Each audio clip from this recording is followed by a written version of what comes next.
Shalom, shalom again. Excuse me. I think everything's on track now.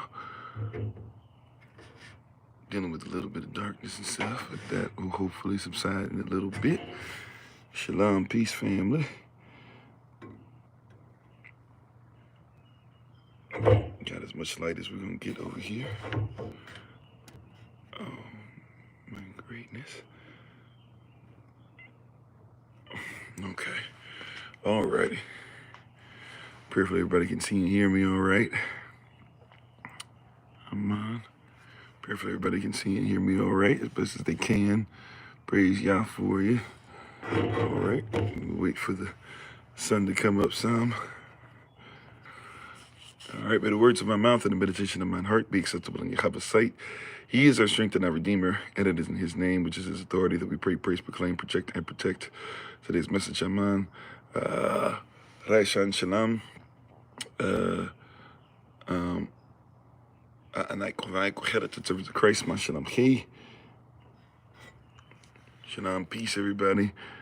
I am Pastor Kofi, Pastor Servant of Christ, where we are always changing lives one mind at a time and being the voice of the voiceless and speaking the unspoken. Today, my Shapachi, thank you for being on. Thank you for your presence. We are grateful. We are appreciative. We are thankful for another opportunity to be before you again. Praise Yah. Hopefully all is well with you and your families. We're thankful for another opportunity to come before you and do what Yahweh has called us to do, be who Yahweh has called us to be, and to continue to grow and be what we are supposed to be in Yah. Oh, man. Today, family, I want to apologize real quick before we get into even the lesson. Well, first of all, excuse me, we give our honor and praise once again to the Most High, Yahweh Elohim. We give our praise and honor to Him for my wife, the Honorable Alma, who lives a life that's able to be honored. As always, you can check her out on TikTok, YouTube, her website, and Pinterest at Bloom and Flourish, not A-N-D, the letter N, Bloom and Flourish. She is a healer, herbalist, chemist, and biologist by degree. To our secretary, moderators, ministerial staff, SOC, Lottie Diane, everybody. If your first time listening, one time of many, whatever the case might be, thank you for being on. I want to give a quick apology as well as sincere sorrow on my behalf on a mistake that I've been making. For whatever reason, didn't click until literally last night. Last night for those who are in England, but like yesterday afternoon for us in the States. I was speaking and doing some stuff and making sure that we kind of made sure that everybody was caught up on Passover and things that we had said since we weren't able to record because of signal issues we were having in Sedona, and we weren't able to upload the recording. And I realized that we did it correctly last year. For whatever reason, I didn't do it correctly this year. The makeup Passover is supposed to be the following month on the 14th day, and for some reason I had it locked in my head for the week after, and something was feeling off, and I just kept going, the week after, and then like during the study, I realized, oh my greatness, it's supposed to be the next month. We did it the next month last year. For whatever reason, I was trying to do it this month, the week after, and so I did cancel last night. It's not that we won't have a makeup Passover. It's that makeup Passover is supposed to be the 14th day of the second month, not the 14th, not the week prior. I think in my head I was just trying to make sure it was makeup, and I was talking to some persons that said they weren't going to be able to make it, and if they can't make it, blah, blah, whatever. Long story short, though, that's on me. So the confusion, or if you came last night looking for us or whatever, it's I had to cancel it because we would have been out of order. So I do apologize. There are mistakes that can be made, but we didn't go through with it, and that's the reason why. So we didn't officially make the mistake, but we were going to be out of order. So I do want to apologize for those who came looking for us yesterday on YouTube and on TikTok. In the evening, I tried to put out some information and put out some messages and put out different things in different sites to let everybody know that we were that as soon as I realized it, I was like, yeah, we can't do that, and I tried to cancel it. But if you did come looking for us and you didn't get any messages or anything like that, I do apologize. I tried to make it a point to say that it was canceled. So Cool. Okay, you received the email. Okay, great. So I did try to make sure that that was known, and that's the reason why it was canceled. It wasn't because of any personal stuff. It wasn't because of anything bad happening or anything like that. It was that something bad would have happened if I knowingly would have still gone ahead with it. So I made it a point to exit out. So that's my bad. That's my mistake. Now that we've made that mistake, we didn't make it last year, but now that I, made that mistake, prayerfully we'll make sure that that's, and you guys also, can make sure that you hold me accountable too. But yeah, we were literally doing our thing, and then I was like, oh snap, like I'm on the wrong day. So I, as soon as we finished, I immediately told them, like, I'm gonna make sure I reach out to everybody and tell them, no makeup Passover. That's the wrong day. So I apologize for that. I don't know what was going. I can't quite comprehend what was going on and why I made a decision, or why I was so, like, I had to do, like, for whatever reason, but I didn't want to do it wrong. So I do apologize for that. Makeup Passover is supposed to be, as far as our months, the second month. So that will be coming up soon. So we'll make sure we give that information out for the makeup Passover and everything. So I do apologize. That probably means that I'll have to do a makeup message at some point before makeup Passover, since we didn't get that recording. I was hoping to, I think that's what it was. I was hoping to do the recording so bad. I was trying to do makeup Passover the week after or something like that. I don't know. But anyways, I do apologize for any confusion. But thank you for being on. Tada, family. Tada, ma'ashapachi. To something of at Yechad or the righteous of Israel. Thank you for being with us today. We are going to take a break from the Bada Shot series because we're going to talk about Ishtar or Easter. And if you do have any, we always have discussion anyways. This isn't really Q&A that I'm talking about, but if you have certain questions as far as Easter or something comes from or something like that, feel free. I'll kind of start talking about the significance, well, the insignificance for us, but why we don't put significance on this day, and why we comprehend why many do, and where some of this stuff came from. We've been talking about this for years now, so some of you will just have to do with a lot of review. But it's always nice to kind of have some things in your pocket where somebody says, why aren't you doing Easter or this and that, or even some of the things that happen in dates that persons even move, or some of us even do certain things that when we proclaim to be followers of the way, or Yechad Sha'al, or Israel, or even Hebrew Israelites, etc., and we actually do things on our calendar too that are messed up because of some of the Easter celebrations. So we're going to make sure we talk about that today. But just real quick, thank you for being on. Today is my day off, or family day, excuse me, after this. So I am going to relax and chill. I will see you guys tomorrow for Early Rise Bible Study session, 6:30 a.m. New York time. And we'll have the live session tomorrow, 8 a.m. New York time. And then, we'll have our MIT training tomorrow evening. And we'll have our, what is it I'm looking for? Oh, yeah. And then we'll have our evening live session at 8 p.m. New York time tomorrow. All right. So that's kind of what we have going on. But we'll go ahead and say our Bible pledge. We'll jump right in. As we're getting ready to do so, though, let me say shalom to everybody. Peace, peace, peace in the room. Whether you're joining us on YouTube, TikTok, thank you so much for being on with us. We honor you. Thank you for being obedient and coming on. Thank you for being faithful. How you doing, your users? 590505, etc. How you doing, Tracy? Pinky Gigi. Is it Monty or Monte? I'm not sure.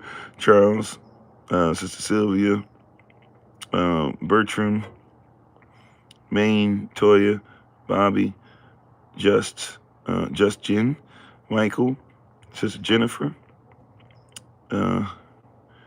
Rorik, Tim Hill, Double OG, Triple OG, Sister Mignon, Brother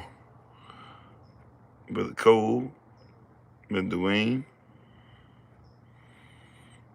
Let's see. If I miss anybody, church to my head, not to my heart. How you doing? Lucky, Darius, Bold Servant, J. Bridge, Smudge, Live Love, Abe, Ichi, or Ichi Etsy, Christine, Everybody, come on in, come on in. How you doing, Sister Shirley, Auntie Mary, Minister Stephen, Sister Michelle? Does it? O.M. Singh, Sister Carla, Sister Renee, Sister Beck, Minister Tracy, Sister Knight. And once again, if I miss anybody, church to my head, not to my heart, we're thankful and grateful, appreciative of you being on. Prayerfully, we'll have some light coming on very soon. Let's see, so we're going to get ready to get started. Take our Bible pledge. And prayerfully have a productive day and productive teaching and learning. Praise y'all. Let's go ahead and get started. Also, too, for those who would like to, those who don't mind, feel free to like, share, subscribe. If you're on YouTube, hit that notification tab so that from this point on, if you'd like to subscribe to know when we're coming on, you'll get a notification prayerfully. But also, if you don't mind, once again, sharing this with your brother, with your sister, with your fellow believer, with your parents, with SOC members, with anybody who you think would be able to learn something about Ishtar, Easter. Aman. And we're going to come from a very cultural place in talking about it today. Let's go ahead and get started, though. You can repeat after me. That's our Bible pledge. This is my Bible. This is my sword. In this will I trust. For Yahashua is Lord. No sword of God shall ever be heard. For this is my Bible. And this is Yah's word. Ad-Shem Yehavach. Aman. Which is Yehavah Shem, his name, his authority. Amen. Alrighty. How you doing? It's Titan Beats. Thanks for being on. Everybody, we appreciate, love you all. Thank you again for being with us. We're excited. How you doing, Brother Jermaine? Peace, peace, peace. How you doing? And you can't really see it, but once again, to the babies, I'm wearing the gift that you gave us when you gave everybody a gift. Thank you so much for the gift. If you see it, keeping my promise. I told you I'm going to wear it for a little while and wear it, quite often for the live sessions. So thank you again for the gift that you gave, and we appreciate the gift. Alrighty. So Ishtar, Easter. So for a lot of persons, this is their Easter Sunday. This is their holiday, which the word stands for holy day. Amen. How you doing, Mindful Moments? So this is their holiday or their holy day that they go through. One of the many. And really, all of them are tied in, Thank you for the love. Appreciate it. How you doing, Frederick? This is their holy day. And it's one of the things, that they're kind of tied into. So you'll see, a lot of different things that are popping up around this time. You'll see a lot of different things that happen with the bunny, with the chocolate bunnies, with the... you'll see a lot of stuff that happened, like they did Good Friday, and all these different things that we're going to speak on them today and talk about some half-truths. How you doing, Big Brother Thomas? Some half-truths that basically, come from whole lies. And we want to be very careful with that, right? That there's a lot of half-truths that are involved with whole lies. There's a lot of things that happen where if you're not careful, you'll get pieces of truth in different things. And really, when it comes to Christianity, as SOC already can tell you, you're dealing with the mixing of iron and clay. Now, if you're not, so I want to start there, because if you're not aware of how much the mixing of iron and clay, the mixing of things, what Christianity actually means, most of you, how you doing, country boy? Most of you who are thinking about anything that's happening with so-called Christianity, we don't like to talk about the mixture of different things. And so what's happened over time is that Greco-Roman, really going back to the days of even Kemet and Mesopotamia, etc., but you're really dealing with the mixing of a lot of cultures and a lot of persons who have changed things to try and fit things in. One of the things that's even been a problem in Israel from the beginning, really, and a generational curse that has been very pervasive, and unfortunately have been persuasive in our culture, has been that we have allowed a lot of mixture of beliefs, thought processes, mindsets, and we don't actually like to see what we were supposed to establish kingdom-wise, culturally. One of the places that I've been blessed to have an opportunity to speak on, when I ended up speaking, somebody came in right after me and made it a point to tell me that they didn't even believe that there's a such thing as a culture in the kingdom, right? This is a wild belief that's more so like a Eurocentric conquering type of demon that's allowed in, not the person per se. They were dealing with the spirit, but there is a spirit out there. There's this demonic spirit out there that has persons believing that you should live in chaos more than in reality. How you doing, Elder Select Nice? And I apologize to the ministerial staff. I tried to send a message. I wasn't going to be able to make it for prayer this rising, so please forgive me if you guys didn't see the message, but hopefully all went well with the ministerial prayer as well. Thank you, ministerial staff, for being faithful to that. Hopefully you got my message. Yeah, so there's a lot of different things that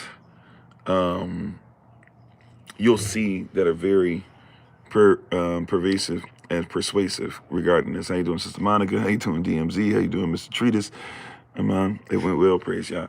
So you'll see a lot of stuff that is very pervasive, and we forget about, or many persons don't even know about Balaam doctrine. Literally you're warned about any kind of doctrine that is designed to denounce Israel while trying to make it okay to bring other things in and get the same covenant that starts with Israel. And so you have to realize it's an attack on Israel, attack on kingdom, attack on Shamayim, on heaven, attack on the throne. And one of the main places that things are going to happen in attack are not just in the heart, which is crucial, which is the law of the passion, but is also in the mind, right? In the way of thought, in the spiritual aspect of things. So we have to start with this mixing of iron and clay, because in Christianity, the goal is to worship, but not worship the Most High. And that seems like a weird saying. But the goal is to worship, but not worship the Most High. How you doing, Money Green? Right? Like it's a very weird place. Once again, the goal for many is to worship, but not worship the Most High. Mixing of iron and clay is really coming down to that, is to get you and I to try and lift something up, or lift, right, but not necessarily Yah.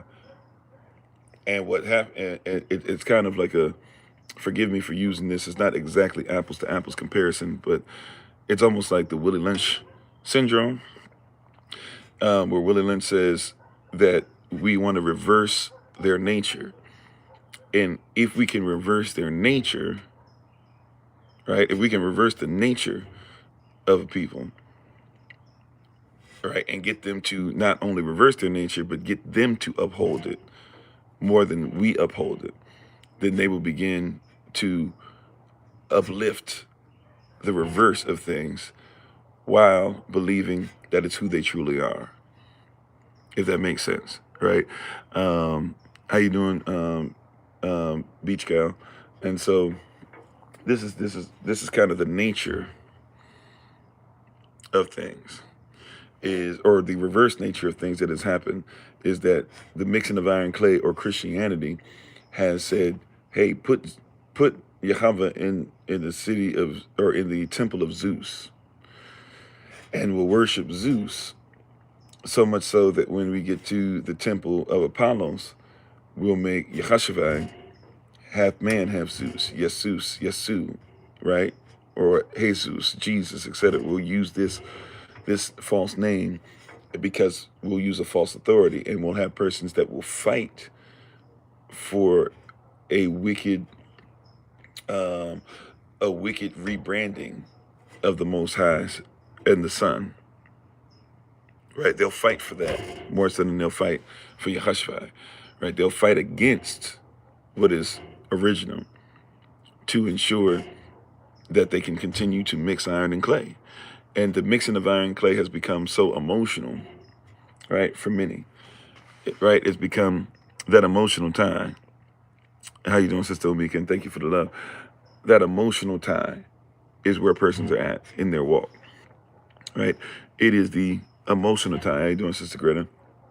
They're emotionally tied into defending the opposite. And this is where this Antichrist spirit lives. When you go to Revelation chapter 13, you'll see that there's the beast who looks like the government, who's made by the people of the Satan, by the children of the Satan, by those who literally come out of his mouth, right? In the allegorical sense, the children of the devil, right, have created a government to look like whom they worship, right? And they have done so as an attack on the remnant, or because they can't get to Israel, because no matter how much attack the clay, the word stands up as a guide for us. So those who are the remnant are dealing with an attack that comes on them, that comes from a government, a beast, a government that is designed to look like their father, their source. And the beast has a second beast, right? In Revelation 13, which is where we can see this Antichrist spirit really go. And the second beast is said, now if you pay attention, the second beast, when you read about him, right, it says that this second beast is supposed to have the look of a lamb. It has the horns, of a lamb, of a ram, of a male sheep, right? It's supposed to look like a sheep or even look like the Christ. But at the same time, if you listen to what comes out of the mouth of the beast, it says that it sounds like Hasatan. That's right. These persons have a form of Elohim and deny the power thereof. How you doing, Sean? So when we look at this properly, a lot of persons we don't kind of start when even addressing Ishtar or a lot of these holy days or even church services or services in general. We don't look at the fact that the goal of Hasatan is to get us to be so mixed up with so many different things that we will actually forget that we should not, according to the word, we should not be surprised when we see apostles or preachers, teachers, etc., who are doing the opposite of what Yah says, because we shouldn't be surprised that there's persons that fall for this, because even the devil can change himself into an angel of light. This does not mean, by the way, that it's light like you can use to see me. It is the light that is actually talking about as far as enlightenment, that the things that are negative can become the things of enlightenment. Thank you, moderators. Thank you, Sister Renee. I see you, right? So there's some things that we need to discuss as far as this false light, right? The false light. So when somebody even talks about today, which is going to be very heavy, and everybody, and I hear persons, and some persons who are friends of even SOC are not going to like where I'm going with this today, but I'm going to tell the truth, right? Because we can't tell half truths and tell whole lies, right? we just can't. We cannot. I mean, we can, but then we would be out of order. We would be on the side of the beast. We would be on the side of the serpent. We would be on the side of the water, the people who are building the beast. We'd be on the side of the Antichrist, to where you're supposed to look like so-called Christ would look like. Because even if you look at Revelation 13, it doesn't quite look like a sheep. It just says that it has the horns of a ram, right? So even if you look at what they're supposed to look like, it doesn't say, you can tell even by the look. But if for some reason you're still like, well, it kind of looks like a sheep, it looks close enough, you should know what comes out of this second beast's mouth. Once you know what comes out of the, Aman, Brother Dwayne. Once you know what's coming out of the second beast's mouth, you ready? Come on, Elder Select 9C. Once you know what's coming out of that second beast's mouth, it shouldn't be that difficult. How you doing, Lion Painter? Praise God for you. Long time no talk to you. How you doing, Sean Miller? Thanks for being part of the community. So once you look at what comes out of this second beast's mouth, it actually shouldn't be that difficult for us to be able to recognize something's not right, something's off, something's amiss. It doesn't sound like it's supposed to sound. The word's not there. See this, and this is something that's really there. This is why the word is so, this word is so infused, right? Has infiltrated the word. Not even infiltrated, but it's so interwoven into the word. The word that we read literally talks about word, law, commandments, statutes over and over again, because it is the word that we should be able to use. Even if we like this is watch this. This is the whole horns with the ram, right? We'll say, well, so and so's a great person, right? But that's doesn't mean that they're living by the word, right? Mr. Beast does this and does this and does this, but Mr. Beast is over in Africa, and now he's become just nothing more than the next corporation, right? And he's over there. Well, he built one well here and one well here, and one. He's not the first to do that. And I'm not saying that there's no righteous intent in it even. Remember, but righteous intent doesn't always get us righteousness. But all the children were there, and all the parents started making excuses, and you literally had this man running around with a name called Mr. Beast. and now we're finding out, oh yeah, he was, allowing underage, persons in his community, probably even him. We didn't, allegedly, might have been up to him, but the stuff got cut off when it got up to him all of a sudden. But, he's dealing with stuff that's messing with children, right? He's teaching them about homosexuality all of a sudden. He's all of a sudden telling them, and doing interviews and stuff and talking about how he doesn't really believe in the Most High, and making the point to say that we can do righteousness without it. And you just kind of hang around and hang around and hang around, and before you know it, you're like, oh, he's doing a lot of stuff now. All of a sudden, he's trying to do the same stuff in Africa, like trying to make money off of persons. And wait a minute, he's out here doing the whole videos of white savior stuff. And, there's a lot of children that are now, he's talking about we're going to stop children being sold in slavery. Like even talking about in Ghana. And in Ghana, that's not even a problem for us. I'm not saying that, look, there's evil everywhere. But hear what I'm saying? Like if you're talking about that, why are you in Ghana doing that? That's not even an issue. As far as like the main issue, you need to go up north some, or even go east east a little bit, and you'll find that's where the stuff is. But he's coming to places like I've literally stayed at, and saying like, oh yeah, the poverty, blah blah. And I'm like, I know these places he's talking about. These aren't even the place. Like I know where he's at. He's not even building wells where he's telling everybody, right? But the whole thing is to get everybody to be in this place, and now we're starting to see some weird stuff, and we're starting to say, oh, okay, we need to acknowledge this. We need to admit this. We need to see that there's some really, really bad things that are there, but everybody was caping up for them. And the same type of thing, like with Christianity, is we have not admitted that Christianity is false. And so, like I said, some of my friends who are SOC adjacent even may not like what I'm about to say. Yeah, performative, definitely. How you doing, Brother Rodney? But some of my friends aren't going to like what I have to say today. How you doing, Adaya? And that's okay. Still love you. I just want to let that be known. If you're watching or watch this later on, still love you. The truth is the truth. So the same thing, right? Like you're going to hear a lot of stuff now. It's not Easter Sunday because persons know that they can't get away with that, or they know they can't brand it that way anymore and have the same success rate as far as persons showing up, because Easter is like the Super Bowl for a lot of persons. That's right, they tell a false truth. So Easter's like the Super Bowl for these persons.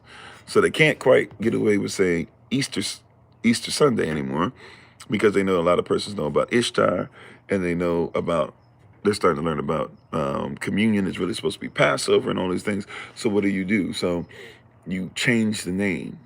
I want you to see something real quick. We're going to get into Ishtar and her and things of that nature, who she originally was and all that, and the spirit that's still there. But I want you to let this seep into you. We're going to take our time a little bit, right? See, you got to realize there was a rebranding. Now it's not Easter Sunday. What do they call it? Some of you already noticed. If you've been going to church long enough, they've been doing this for some decades now. But now it's not Easter Sunday. Now it's, oh yeah, I see what you were typing in. Yeah, now it's Resurrection Sunday. Yeah, see, and so now, see, so we're talking about his resurrection. That's our focus. But just because you rebranded it, are you still doing it on Easter Sunday? Are you still doing Good Friday? Right. How you doing, Blessed Jewel? How you doing, Way to Mind? See, is it still the same? Are you still talking about the same J word in Jesus, Yesu, which means half man, half Zeus? And by the way, those who don't believe that, Pegasus means the horse of Zeus. Dionysus means the son of Zeus. Dionysus is the daughter of Zeus. Okay, Perseus or Perseus, but we're talking about Perseus. Perseus, it's just a different pronunciation. Perseus is a son of Zeus as well. So if we have all these things that are of Zeus, then how is it that Jesus or Yesus or Yesu or Jesus is Jesus is something different? So who are we worshiping? What are we worshiping? Should we worship anything that's half man? I mean, I'm sorry, not half man, half Yah, but should we worship anything? Well, yeah, that's half man, half thing. See, watch this. Even in that, Jesus is half man, half Zeus, but Yehoshua is all man and all Yah. Yeah, that mixing of iron and clay is heavy. See, even in that, nobody ever said that he was half man. The only reason why you say he was half man and half this, so he's not half man. And even some churches get this correct, to be honest. He's all the way Bar, and he's all the way Abba. He's all the way the Son, and he's all the way the Most High. That's what makes him the Christ. That's what on Passover evening, all those many moons ago, that's what they accused him of. Iron and clay means robots. I mean, for a lot of persons who have tried to turn that into that, sure. But iron and clay doesn't talk about robots because the mixing of iron and clay. Remember, the Bible's pretty clear about what clay is. He says, I am the potter, you are the clay, right? Now, if you look in Daniel chapter 2, iron is already described to you as being Rome. Then you see in Daniel chapter 2 that there's a mixing of iron and clay after Rome. So after Rome is established, and what was established? The Roman Catholic Church.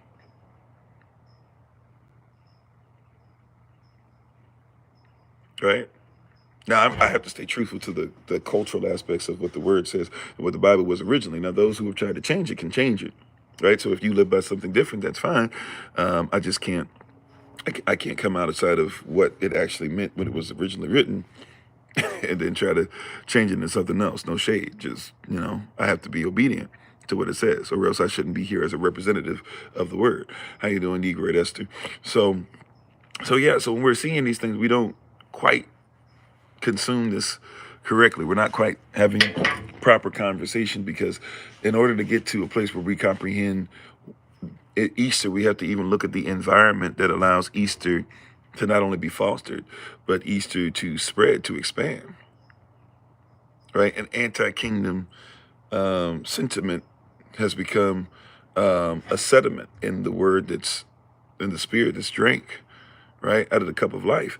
And we have to look at the environment that would allow for certain things, right? How does one mix iron and clay? How does one continue to give? You see, and this is part of the issue, is that we don't want to talk about culture. We don't want to talk about law. We don't want to talk about standards, right? However, truth is truth. Elder Select the Ninth was talking about this a lot yesterday, and it's the law. The law is the law. And once you got to a place to where, see, you have a couple things going on. Once again, remember we said in mixing of iron and clay, the goal is to have you worship, but not the Most High. And once that became acceptable, right? How you doing, Mooney? Once it became acceptable, once it became stylish, once it became a fad that a lot of persons have, once it became something that we let go of our culture and said, we'll take on this one, well, now it's very easy, right? Because now Even the term God, remember the term God or good means that you can make whatever you want to be worshipped. But God in Hebrew is a man. So why would you worship God? Even in that, if you were to say that to the average believer, Christian, etc., they would get upset with you. How dare you attack God? God's not Elohim. Just because somebody wrote it in. This is why we have to start going back to the origins of when things were written. If somebody can change Elohim into what they want you to worship, maybe you shouldn't keep reading, at least not reading the version, or at least if you read their versions, you should learn how to go back to the original every time. That's right. If you tell a lie enough times, I believe it was, I mean, there's been quite a few persons who have said this, but you can go back to Adolf Hitler. He said at this point, it's a willful mixing. The knowledge is there. For most, I would agree with you. Matter of fact, like this is me putting a percentage on it. Take this percentage with a grain of salt. But I'm just saying, my experience is that I'd say 80 to 90% of persons know it. And they're so infused. And this is why even the Bible talks about, now, once again, I'm not the judge, so I'm not Yah. That being said, I want to make it clear that Yah says that, or in his word over and over again, that there's very little excuse, if any, when it comes to judgment, because it says even in creation, you should be able to see his handiwork. And I think we don't acknowledge the level of disobedience that somebody will live in. We've been talking about in the Body Shot series, we've been talking about what's happened with Lot quite a bit. We finished that up yesterday, right? But the level of disobedience is astounding. I was talking with Elder Alma yesterday. We were on the road, and we were talking about different things. And I was saying, that because she doesn't necessarily follow some of the stuff to the, I watch some of it just to keep up with what's going on with, red pill rhetoric and anti-man, anti-woman rhetoric and misogyny and misandry and all that. I try to keep up with a great deal of it just to at least see kind of what's going on, what we're dealing with the world, right? As persons from the world come in, so I can be prepared for some of these questions and some of these things that we have to do when we're putting up our rules and regulations, and what we're going to have to do when we come into each other as far as the land being, readily available for everybody. So I try to keep up, even though I'm not of the world.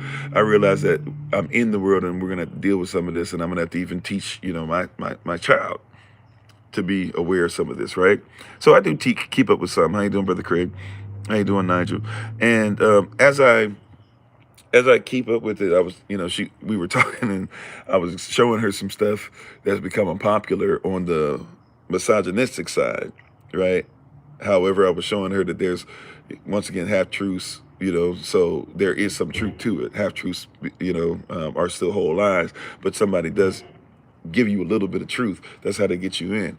And so she was like, oh, I wasn't aware, blah, blah. What are you talking about as far as some of these relationships things, or some of these things that men and women are saying? And I started giving her some of the details, and we were just kind of like, wow, yeah, this world is crazy. Everybody out here trying to find a spouse in the world, or trying to find a date in the world even, or trying to find somebody that basically they're sleeping with and sharing room and board with until they get bored with each other, and then try to make room for somebody else.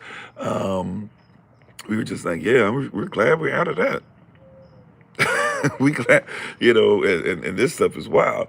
I was even talking about an instance where there was a guy we were listening to who's very misogynistic, right? That being said, he was showing how I was like, there's stuff I couldn't even fathom. She was like, well, what do you mean? Stuff that he's shown that you can't even fathom. I was like, well, to be honest. So I was like, apparently there was a girl who was going out with a guy, and apparently it's a thing. I didn't even know this was a thing like that, especially in adulthood. Maybe in high school, junior high school, maybe this was a thing, but I didn't know this was something that was grown folk did, where the girl got one of her girlfriends to try and go out on a date with her so-called boyfriend and see if he would be faithful. This boyfriend fails, not only goes out with the other girl, but then sleeps with the girl. The girl allows him to go in without protection, and and then ends up getting pregnant, and then starts making sure that she's telling everybody her story about how to be a great mom and everything. while the guy didn't stay with her, so she becomes a single mom and stuff. And I was just like, I was not, I didn't think stuff like this existed. I mean, I know that there's wickedness and everything, and I know this is not even high up on the level, unfortunately, but I was like, that's a wild situation, right? And persons support and lift this stuff up, not just women, by the way, right? But men, because now men don't want to be labeled as misogynistic and blah, blah, to the point to where we don't want to stand it, right? And if I didn't say so, how you doing, Sabria? How you doing, Jay? So when we see these things, it's, like I said, the mixing of iron and clay has created an environment where it's a free-for-all. And somebody says, well, you're not talking about Easter. Yeah, I am talking about Easter, because even though Easter doesn't necessarily mean sleep around with each other, even though if you know about Lupercalia and stuff like that, it does. But what I'm talking about is there's a spirit that's so pervasive, right, and so persuasive that persons have begun to lift up wickedness. And so ultimately, if it doesn't look wicked for many, in their mind, it's not righteous. You see? So if it doesn't look wicked, remember we talked about nostalgic trauma before? And sin is traumatic. We could call it nostalgic wickedness if we want, But if it doesn't look like what they were raised on, then they say it's not right. It's not righteous. It doesn't make sense. He said, trying to research some of what I'm saying.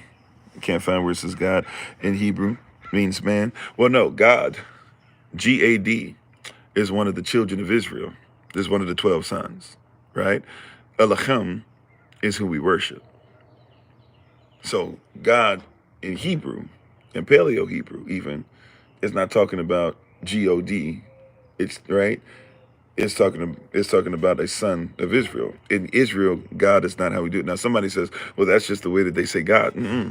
Because God or good in Germanic or Visigothic language becomes anything you want to worship, right? So Odin is a god in the proper language, right? And gods are good, whether they do righteous or not. See, even that's when you guys get into this whole thing of we have to do the mental gymnastics to keep up. So that's when persons say, well, what's really moral or not? What back in the day, they didn't really look at good and evil. No, good was if you worship the good, worship the God, and evil was if you were against their gods. Now, if their God, and there's a weird thing that happens because, see, once again, the mixing of iron and clay. In our culture, we were made in Elohim's image, right? Yep. How you doing, Danielle? Right? There, brother Yosef is on, right? So in there, we were made in Elohim's image, in our culture, in our belief system. In their belief system, they make who they worship in their image and after their likeness. And now a lot of us who've been westernized and been in the beast long enough and have dealt with, different universities and colleges and stuff teaching us, right? You'll hear even an Afrocentric person saying all people made their persons that they worship, whether they be gods, Eurijas, Netchers, right? Spirares, spirits, Geist, Elohims, Elohims, Allahs, etc., right? What they do is they'll tell you now, everybody says, even some Afrocentric persons and even some Israelites, unfortunately, will say, oh yeah, every man made who they worship in their image. Even KRS-One, who I love to listen to, a lot of what he has to say, but he'll tell you, well, yeah, whatever, who cares? But we need to go back to what we made in our image and then agree. And then if we touch and agree on it, then everything will work out. Persons have reversed what y'all put in place. So they will tell you that the only thing that you worship is you. And that's why some persons now walk around with that spirit calling themselves what? Gods. What's up, God? This one says he's the rap god. They talk about the basketball gods. Oh man, it would be so great. But man, so-and-so got injured. Oh, it's so terrible they got injured. The basketball gods are with them. Man, maybe the baseball gods will make it to where it doesn't rain today. See, it becomes something that you worship, and persons say, oh no, we get what they're saying about, no, this is how it happened before. Watch this. A few hundred years from now, they're going to look back and see all these things talking about basketball gods, baseball gods. Somebody's going to start to say, see, that's something that we should look at. That's something that we should see. The baseball gods are real. The basketball gods are real. The football gods are real. That's what they'll tell you. And you begin to try to worship it. And watch this.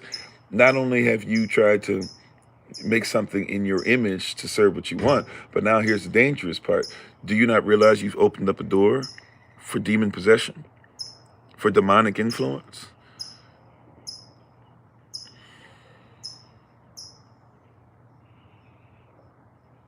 You see? So this is something that happens. The gods of the screen. You don't even know Oscar. When somebody gets an Oscar, and Oscar is a Babylonian. It's a gold idol.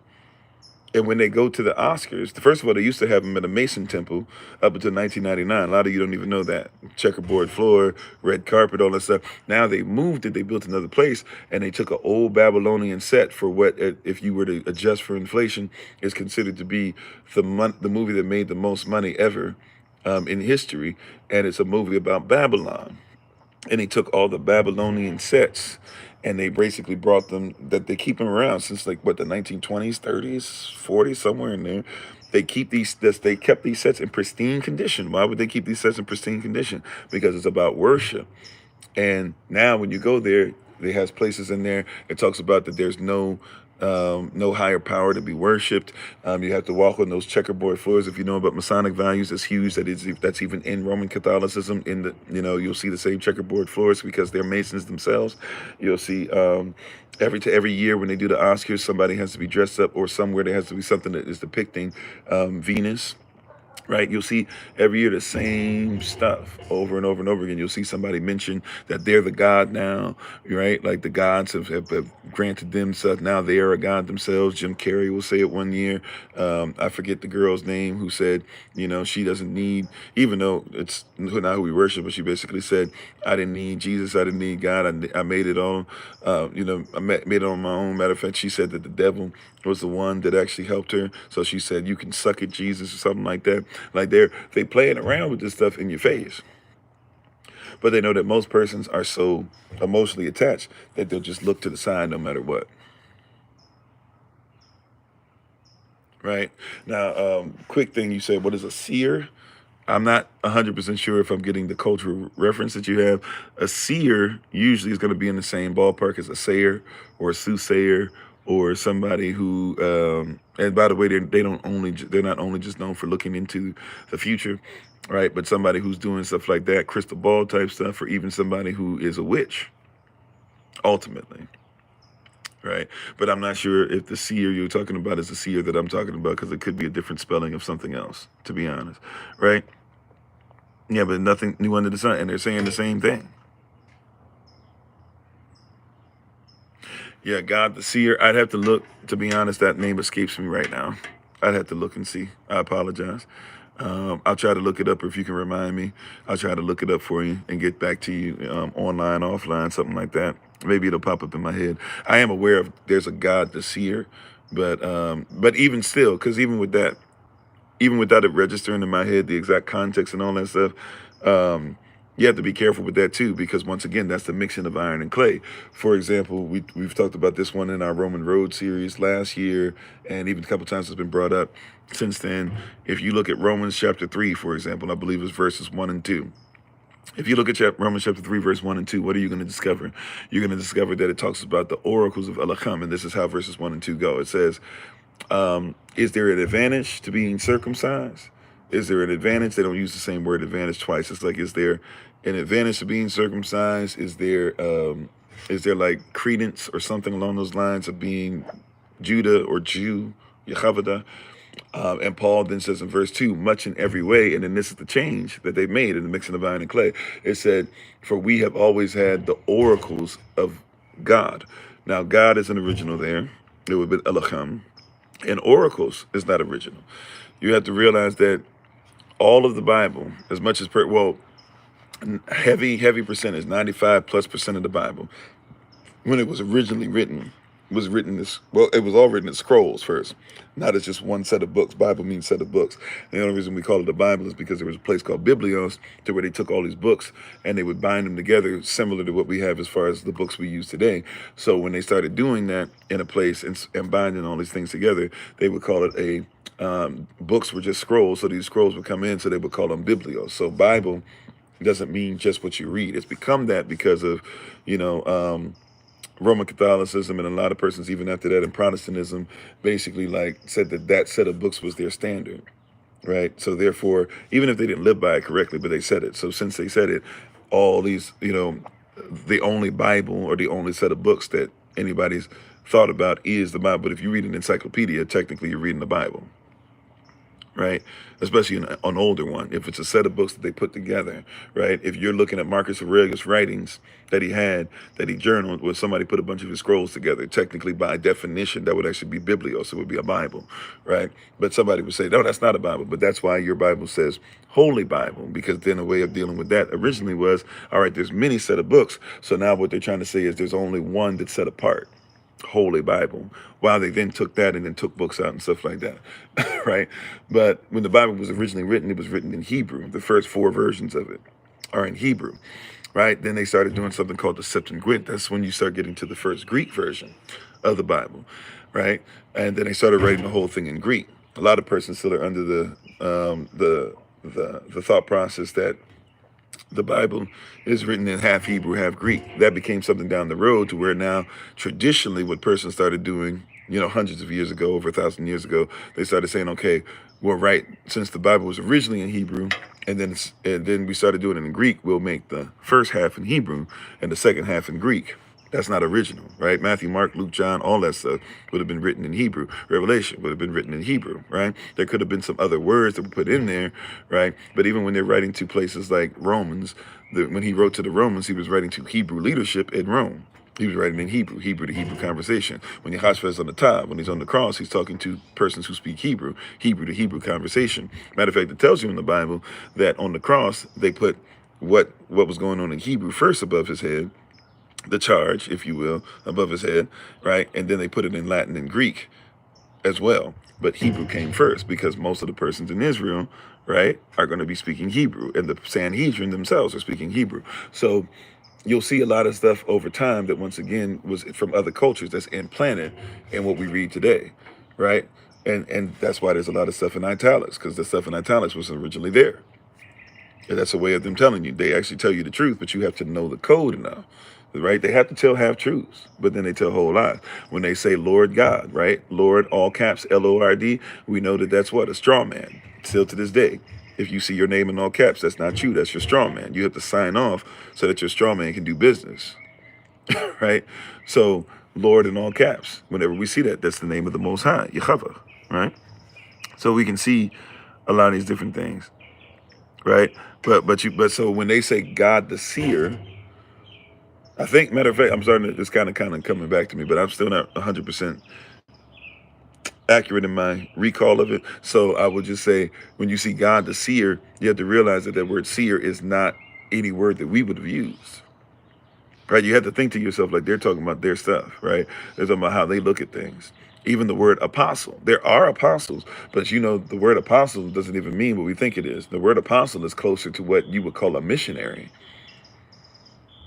right? They carried a mission to spread the assembly and spread the message and to start putting pastors in place. Nowadays, you would think of a missionary being under a pastor, but a missionary is supposed to actually start assemblies, stay long enough to teach persons, make sure the culture is there, and then before they leave, see the gift in somebody and say, okay, now you're the pastor. Paul as an apostle has a mission of going around building assemblies up and spreading the message. And once he leaves a pastor, or call it an assembler, in place. And what happens is the assembler will write him a letter saying what's going on, and if he has questions. And Paul's letters are just simply responses. Peter's letters even are responses as well, right? John's letters is not a response per se.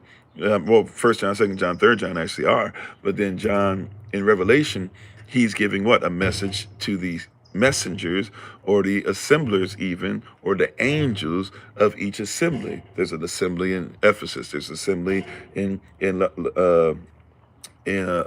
Smyrna. There's an assembly in Pergamon. There's an assembly in Thyatira. There's an assembly in Sardis. There's an assembly in Philadelphia. There's an assembly in Laodicea. And he's supposed to make sure he gives a message to the messengers for each assembly.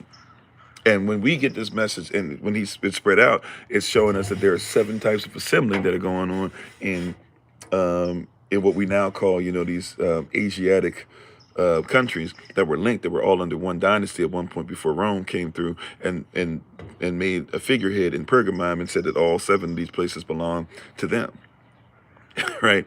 So this is something, once again, where you'll see a lot of different things. It's like when we've talked about before, when somebody talks about the firmament. Firmament is talking about Uranus or Uranus, right? Uranus. And if you look up Uranus, Uranus is a Titan that is immaculately conceived by Gaia.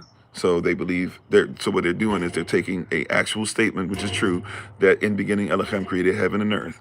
Right? And earth was without form and void. It starts focusing on earth. And the heaven it's talking about is really what comes out of earth, because even Halakia, or what we call firmament, comes from the earth. So now the Greeks, when they all come together and they make a state government, not having many city-states, but make one state government to have power. Right, that's the you have the gold, the silver, and the bronze. Right, the Bronze Age. The Greeks come through, and what do the Greeks do? The Greeks say, okay, what we're going to do is we're going to take this, we're going to take the creation story, and we have all these different persons. We'll make it up. So Gaia now, in the beginning was nothing. Gaia pops up, right? And Gaia pops up, and even stuff like love, eros, right?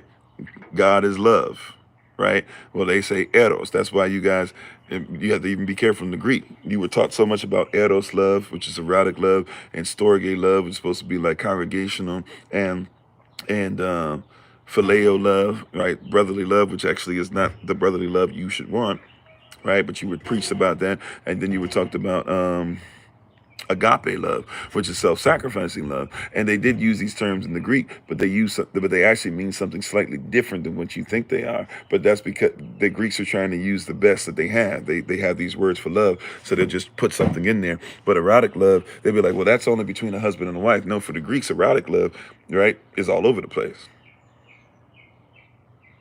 right? Like if you went to the gymnasium, one of the spirits that they're dealing with, we don't know this, but the 7 assemblies, when you go to Sardis, Revelation chapter 3, and you start dealing with verse 1 right there, the 5th assembly out of the 7 assemblies, the assembly of Sardis was dealing with the gymnasium spirit when you do your research. And if you study about the gymnasium spirit, gyms back then, gymnasiums, this is why a lot of persons are basically showing everything still to this day, the same spirit. A gymnasium spirit was, or a gymnasium period, was one where you went there and that was only for slaves.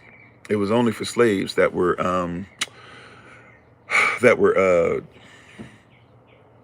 gladiators. I was about to say fighters. I knew that was wrong. Gladiators, right?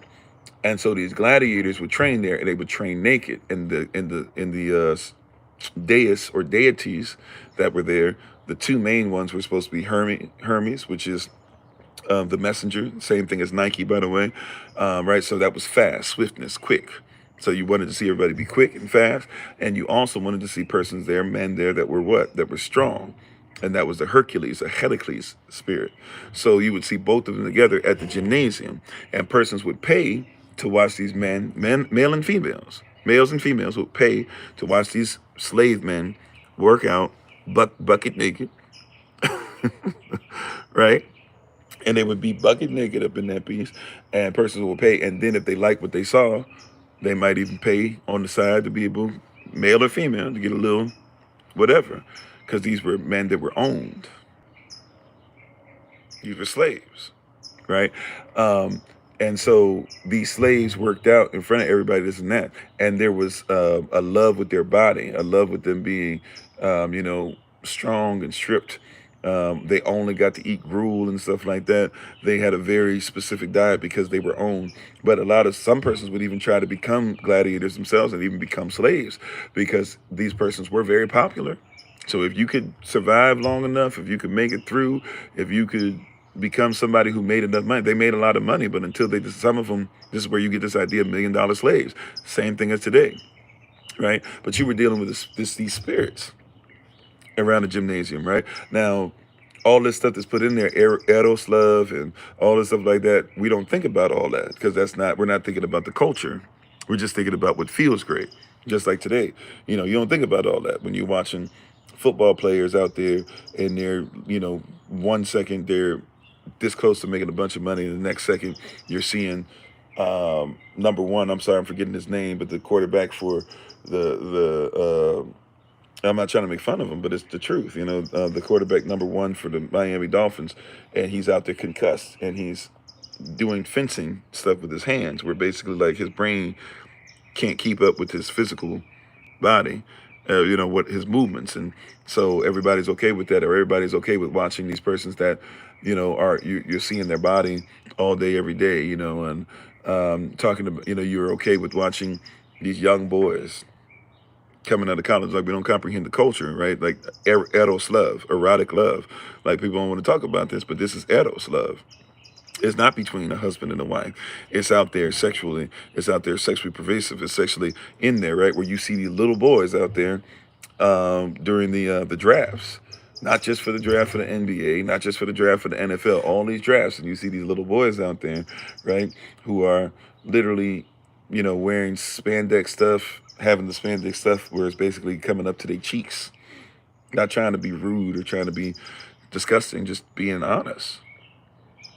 And you'll see him out there. You'll see no shirt on and all that. And people talking about, wow, look at him. Look, he's so strong. And look at the curves on him. Look at his blah, blah. This is gymnasium spirit. This is Sardis. This is what it was talking about to the assembly of Sardis. So if you read it, you'll just go for, if you haven't researched it, you'll just go, oh, the assembly of Sardis, they need to get their love back in order. No. Like there's some stuff that they were loving that weren't of Yah. And the assembly that was there, a message has been given unto the messenger, right? The Hilip who would have been over there in that city, and whoever was the main one needed to make sure that John was saying, hey, Yehoshua sent me a revelation saying that this is your issue, get it together. And this is how revelation is speaking. So when you see in the 7 assemblies, all 7 assemblies are going to get all this other stuff talking about what's coming in the future and stuff for sure, right, to be aware of. But those 7 assemblies are being dealt with specifically to what's going on and things that are trying to be infused from the culture that they're in, but they shouldn't be of. You see that? Yeah, people got pimped out for real. And yeah, or researching, thank you, Sister Dawn, or even researching platonic relationships, Plato, right? Like this is what I'm saying. There's an environment, right? I don't want to get too far away from Easter, but that's what I'm saying. It's important that we go through the environment. The reason why Ishtar can still be validated in the minds and hearts of many is because you live in a culture that is so anti-Christ that if it doesn't look anti-Christ, you think that it's weird. How you doing, Sister Shima? How you doing? On fire for him? And hopefully everything's okay on fire for him. I saw a little video you put out, I don't know from when it was from, but talking about how you were in a live session and you felt like you were outside of, Yah's will, or you put so much stuff on yourself. It shows your heart that you want to make sure that you're with Yah. I don't know exactly how it went, but, hopefully you've forgiven yourself. Sometimes it's difficult to forgive ourselves, but thanks for being on. How you doing, Leonard Jordan? How you doing, Von Sil Coleman? Hopefully I'm saying that name correctly. I don't know if I am. How you doing, Fro Globe? Yeah, that explains what's going on with sports today. How you doing, Splash Gang? Thanks for the fire emojis. Right? W's in the chat. Let's see. Here is Lil Pop Up, your king. The third, his name, the all-in-one. Okay, I don't know what that means. If it means what I think it means, then I'm definitely not worried about it. How you doing, Next Level Mark? Lavala. If I missed anybody coming in here, please forgive me, right? Hedonism can be a way of expressing. Yeah. Think about that, by the way, too. Isn't there literally, forgive me, I know I'm going to sound like a square or whatever it is, what it is.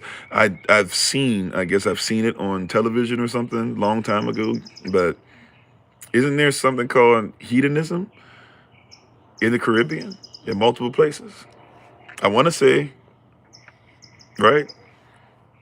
Isn't there specifically? Yeah, it's a culture of Antichrist, right? Isn't there Isn't there actually a place? It is in Jamaica. Okay, I thought so, but I didn't want to just say it. But a place where there's a hedonism event and women from around the world come there. Well, I guess and men nowadays too, from what I've heard. But I know they promote the women, and the women come there to show how debaucherous they can be. How you doing, Jose? How you doing, Brittany? Long time no talk to. It's in Runaway Bay, the whole resort. Okay, I didn't know that they did that at a whole resort. Wow. Oh, it is a resort. Okay, I didn't know it was a whole resort. It must have been. Well, that's not true. I mean, we went past a few resorts last time, right? But I was looking at them, but I'm not sure. I'm not even sure where on the island it is. But yeah, so I didn't even know it was a whole resort. So there's literally a hedonism resort where you can go there and think about it. If the women are coming there for that, what else you think is happening? The men that are showing up and some of the women that are showing up. What do you think they're showing up for? This is what I'm saying. There's a and that's not. Now watch this. A lot of persons would try to tie that into, you know, the poom poom and, let's be adult. The poom poom. They try to tie that into, making it clap, the dirty wine, all the stuff. But that's not the culture of Jamaica. And somebody say, yes, it is. It's Jamaican. No. The original culture of Jamaica has nothing to do with all that. A lot of that stuff happened when you became enslaved, and somebody could go ahead and use you whenever they wanted to. And you formulated a whole so-called culture off of your enslaved thought process of somebody else appropriating what it was, repackaging it, and bringing it back to you and selling it to you as if that's who you are.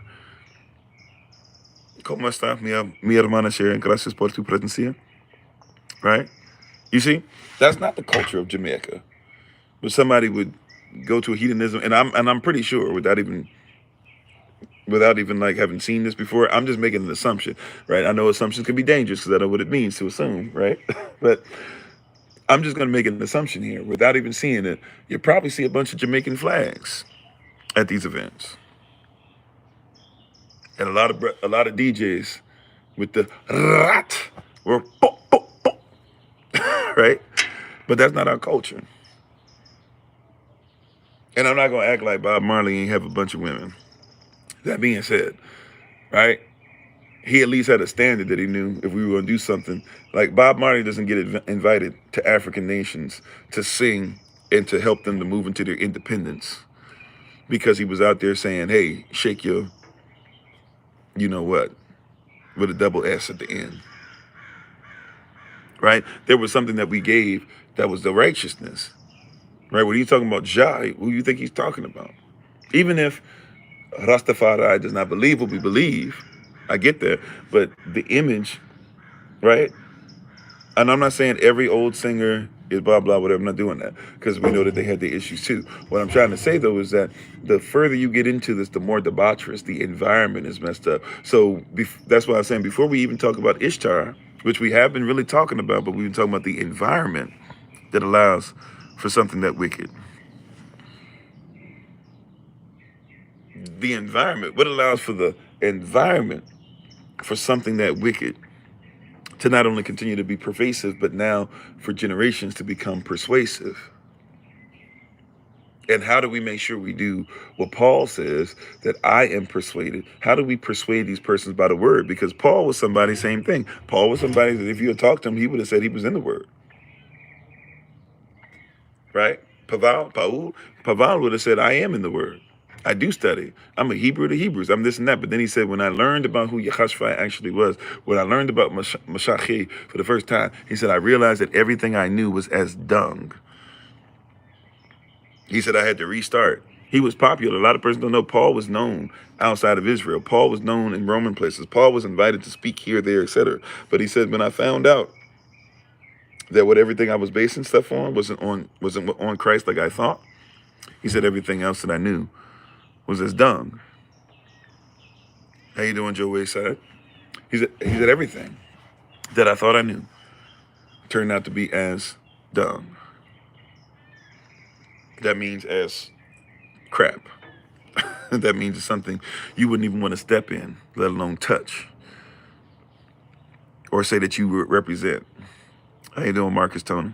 Shalom to you. Peace. Raishan, shalom to all. So, yeah, he said everything that I knew. W's for y'all. W's in the chat. W's for y'all. Pray y'all. So he said it was dung. It's a dunghill. It was foolishness. It was folly. It was malarkey. It was bull hockey. It was BS. Whatever adjective, whatever word you like to use, whatever synonym. But he said that it was something that was fecal matter that came out of the back of an animal. And I realized I didn't want anything else to do with it. And until we get to this place with a lot of persons mixed with iron and clay, because that's what Easter really is. Now, here's the wild part about it is many persons will go to Easter services or do a lot of Easter stuff just because it's a way for them to make sure that they're doing something on that Sunday. So a lot of persons will just fall in line because they want to be part of something. Too. But for most persons who are dealing with Easter, Ishtar, and some of you who are still trying to come out but haven't quite came out, you must realize that this is something that was never the plan or the will of Yah. First and foremost, I don't care if they call it Easter Sunday, Resurrection Sunday, etc. It's a lie. What do you mean it's a lie? Let me ask you a question. What is Easter about? Help me out in the chat. Now, I didn't say your Messiah is a lie. Before somebody goes there, oh, see, I knew these blah, blah. No, that's not what I'm doing. Follow me and hold me accountable for my words, not what you think I'm about to do. Don't get emotional. Don't think that I'm about to do something different, blah, blah. I want you to hold me accountable for my actual words that come out of my mouth. Question, what is Easter supposed to be about? Okay, so we're going to celebrating fertility and stuff. Let me put it like this, because you're correct. Let's do it like this. What is it that the Christian would tell you Easter is about?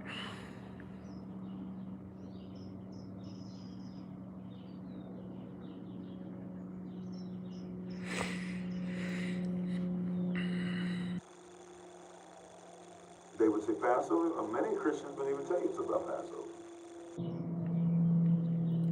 Right? And technically, Easter is really not about Passover, because that's not what they would teach. I promise you. Went to a Christian school and everything, got my degree and everything, taught there and everything, right? Been at Harvard, Harvard Divinity, been at Howard Divinity, Harvard Divinity online. I was never physically on the campus, but Harvard Divinity, Howard Divinity, a couple places like that, even more so, lower places that y'all probably wouldn't give much credence to. But what is it supposed to be about? It's not about Passover. That's Good Friday for them. That's right. So it's supposed to be about the resurrection of the Messiah. That's what they would tell you. Right? I want to be fair. Right? I want to be fair. I want to recognize what they say they believe. That's one of the things that I want to be very careful about. I'm going to tell you what they say they believe. Right? So not what I believe. This is not Kofi said. This is not Kofi's allegedly. No. I'm telling you what comes out of the mouth, what you're going to hear your preachers, depending on where you are in the world, they've already preached. But what you're going to hear your preachers talk about today. Okay? How you doing? I don't know if I said hello, Splash Gang, already or not. If I didn't, please forgive me. How you doing? Try kind willness. Sister Sirlene, praise Yah. How you doing? Pagan Festival. Yeah, so the Christian is going to tell you, right? The one who mixes iron and clay, the one who mixes iron, romantic values that are attached to all the satanic values, and mixing that with the clay, right? With the word. The Christian. So I'm not talking about even Judaism, all that stuff, right? I'm talking about the Christian, right? The Christian will tell you that it's about the resurrection. Matter of fact, the so-called gospel, right? Which is the word God spelled. It's a compound word. The D just disappears, right? In the compound word, but it's God spelled. And remember, God is a Germanic word that means that you can worship whatever you want. That's why you don't worship God. You worship Elohim in spirit, right? Ravak at amat, in spirit and in truth. See, once again, words are important. And you don't recognize somebody's changed wording so much that you don't even know. Like in English, Anglo-ish, English is not even a language. It's the mixing of so many cultures and words that you're not even sure, if you haven't studied them at all, you won't even know what you're saying when you're saying it, right? Other languages are more straightforward because they're not as mixed. They're still mixed, but they're not as mixed. English is not even a real thing. It's not even a real language, right? This is the environment. Once again, so much chaos, right? That we think that the devil, the one who wants to infuse chaos into your life, we believe that he can become an angel of light. How you doing, King D252? How you doing, Blessed Jewel? How you doing, Donna? You said the mixing of iron and clay is referring to the statue of a man in the Bible. Clay represents flesh. No. No. I'm the potter, you are the clay. Sure, in that regard. But who is he talking about when he says, I'm the potter, you are the clay? See, we can't just read one part of it and then leave it there. Now, let's even look at that statue, right? We have this mentioned in our different series that we've done in times past, if you want to go over in YouTube and look at it. But what were we talking about specifically? And we're talking about the statue, first of all. See, we're doing something where, once again, we're going to use whatever it is. No. Iron, the mixing of iron and clay is not the mixing of iron and flesh. What is on that statue in Daniel chapter 2? What's on the statue of Daniel chapter 2? Daniel chapter 2 is, first of all, not even a dream that's given by somebody who's of Yah. It's a dream that has been given by Yah to somebody who thinks that he himself is to be worshipped. And in Daniel chapter 2, he says, I need somebody to tell me not only what my dream is, but tell me what it means. And you have the three Hebrew brothers, who you know as Shadrach, Meshach, and Abednego, but their Hebrew names are what's said there, Ananiah, Hananiah, and Azariah, and they come together with Daniel, or Daniel. And the four of them pray, and then Daniel gets revelation after the prayer, and he explains the dream. And he says, O king, this is what your dream was, and this is what it means. He says, you saw a dream with a statue, 4 different types of metals, turned into iron and clay after that, and then all of a sudden you saw it hit with a stone. The stone kept on building up, and it was crushed, and nothing was left. He said that you are the gold. You're not the oldest part of the 7 heads, right? Because the 7 heads, you got to add 2 more empires before that. But he says, you are in the dream, right? You only dealing with these 4 metals, right? In Enoch, by the way, right? Or in the book of Enoch, these same metals showed up before, actually, right? So this is not something that's the only time that we've seen this in scripture. But if you just want to deal with the 66 books only, in Daniel, the first one is gold. Who is gold? He says, well, that's you. That's Babylon, right? Then who is silver, right? Who comes up after? It's a lesser kingdom. Who becomes the lesser kingdom? Well, if you look at Daniel chapter 7, you'll also see that gold is the lion with wings, prevalent in Babylon, and then you'll see the hunched over bear, who never really could get it together but was powerful. Well, who is the one that couldn't get it together? That's a lesser kingdom according to Daniel chapter 2, the Medes and the Persians, right? Who is then the bronze right after that? That's the Greco-Romans. Bronze Age, Greco-Romans, the Greeks. I'm sorry, not the Greco-Romans, the Greeks are in charge. And then who's in charge after that? In the Iron Age, that would be Rome. Right? And then after that, we see a mixing of iron and clay, and we see that on 2 feet. When does Rome split into 2 parts? There becomes an Eastern Rome and a Western Rome. And when that happens, right, 536 or 538, one of the two, 536, somewhere in the 530s AC, you'll see that there's a Western Rome, and the Bishop of Rome, who really is the first pope, as much as persons try to say it was Peter, that's not true at all. The first pope, right, becomes the Bishop of Rome, right? And then you'll see that the emperor, he goes to Eastern Rome, right? Eastern Rome, which will exist way longer than Western Rome before Western Rome gets messed over, right? And Western Rome then comes back within its own self. One of the heads in Revelation was cut and killed off, and then it came back to life. Right? Or it should have had a wound that lost, that it should have not lived, but somehow it was still hanging in there, right?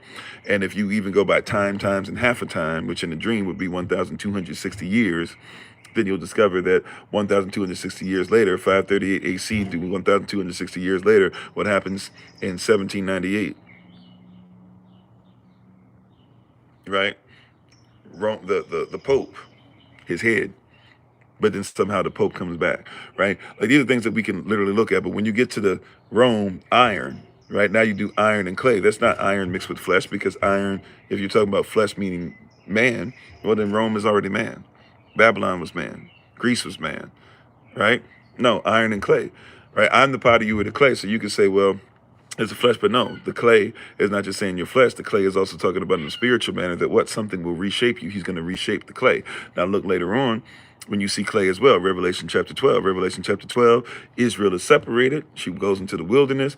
The Satan loses a battle in heaven. Him and the fallen angels are kicked out.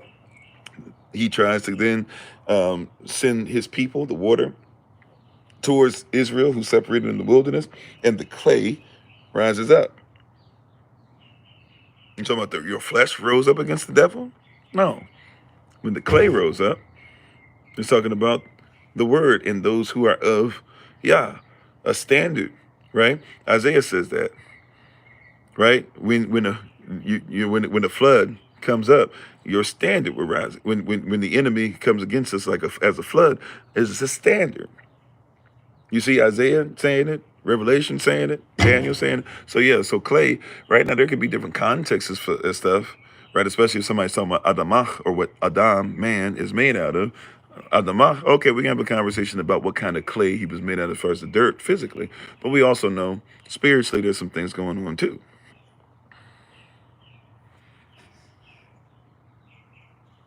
You see? And so there's a culture behind it. There's things that these things meant. Right? These things actually meant something culturally when they were originally written, before we started having everybody else turn this into something else. Can you see, like, when we start turning this into other things, the persons are there, or they're saying, so remember, you got to eat the whole scroll. Even in Revelation, is it Revelation chapter 10? John has to eat the whole scroll. He can't just give you a piece. So what happens is, persons, just like you have a Baptist faith, the Baptist is focused on baptism. Is baptism the only thing?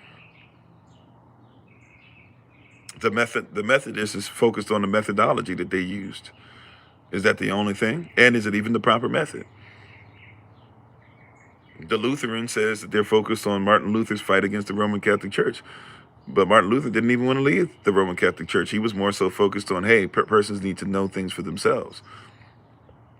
But everybody keeps making these separate things, and once again fostering confusion, but then trying to come together at the same time and say that Christianity is the way. But how can you love an Elohim that you've never seen, but you can't even get along with your brother that you see every day?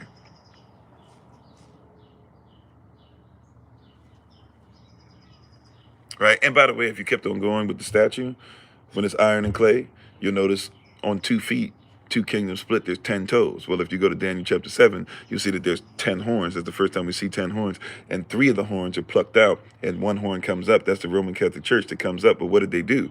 There were 10 nations that came against Western Rome when Western Rome said, we the boss. And Western Rome called upon Justinian, the emperor at the time, and said, hey, can you take them out for us? Right? He called upon Justinian, and Justinian basically, Justinian came over and sent 3 legions over. So it's not exactly, but somewhere around a little over 15,000 men. And they wiped out 7 of the 10 said, okay, we're not going to have anything to do with it. 3 of them said, we're going to fight to the end. And they were wiped out. We know what this stuff is if we look at it culturally and if we keep the relevance of it. So going back to the question that was initially there, what does Easter mean to the Christian? The one who mixes iron and clay. You see how it's hard to have these discussions because there's so much mixing and matching and stuff, and we don't actually sit down and be like, okay, what does this mean within entire context? And then let's not just think only what we like about the Bible part, but let's not forget so-called historical documentation that's out there that proves this thing to be true. Right? Like, we've lived in a lot of what Revelation says already. So let's look at it. We've lived in the 2 olive trees already. Let's talk about it. You see? But we haven't had these conversations. Thank y'all for the love, by the way, if I didn't say so. How you doing, Rahaj? And everybody who's coming in, right? So So we have to, how you doing, Kirsten? How you doing, Monster?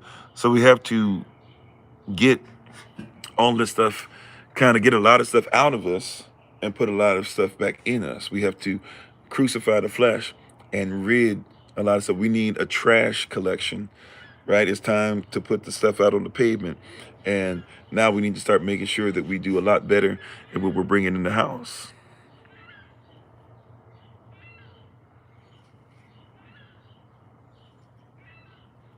Right? We got to go through this process. We got to be cleansed. By the way, to be cleansed means to be legal or lawful. Even the term sound doctrine, look up that word sound, even in the Greek, if you like the Greek. Right? Remember, everybody loves the Greek. The word sound there is the word hygienikos. Hygienikos. What does that sound like? It's the word hygiene, hygienic. In order for you to be hygienic, you have to be clean. To be clean means to be lawful. These are there's cultural context and connection that obviously we're missing, or we don't really care much, enough about to go through the process of keeping these things clean. You see?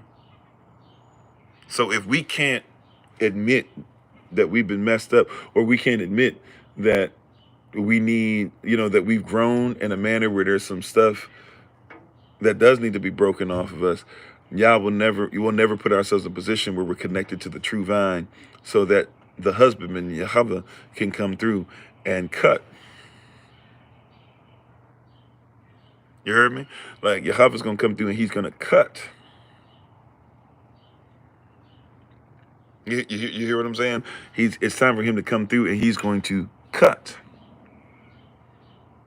How you doing, Anthony? Thanks for being on. He's supposed to prune you. And prune you, not just to prune you, but he's supposed to prune us that there would be more growth. Yeah. He's supposed to prune you that there would be more growth. That means until you have some things cut off you, you'll never grow. Right? Like, it was my intent to come on here and do the same old, and talk about Ishtar and talk about this. Most of us now are getting into a place where I don't even know how necessary that is. I'm still going to be obedient to what Holy Spirit tells me to be. And so that's what I've been doing the whole time. But I can see very clearly now as I go through it. And even as I think Sister Renee said earlier, this is not a thing where persons have no knowledge of it. It's about the attachment that you have to the mixture. You are very romantic in values. You know, that word romantic doesn't mean that you are, that you got game, right? He was so romantic. No. If somebody takes you to a place where there's no light, right, when you eat, that is romantic. You know why it's romantic? It is romantic because if you go somewhere where there's no light, right? If you go somewhere where there's no light, there were a lot of Romans that couldn't afford light. Or if you had candles was a big deal. You might not have the whole house lit up when it's dark, but you could eat and see your food. That was a big deal.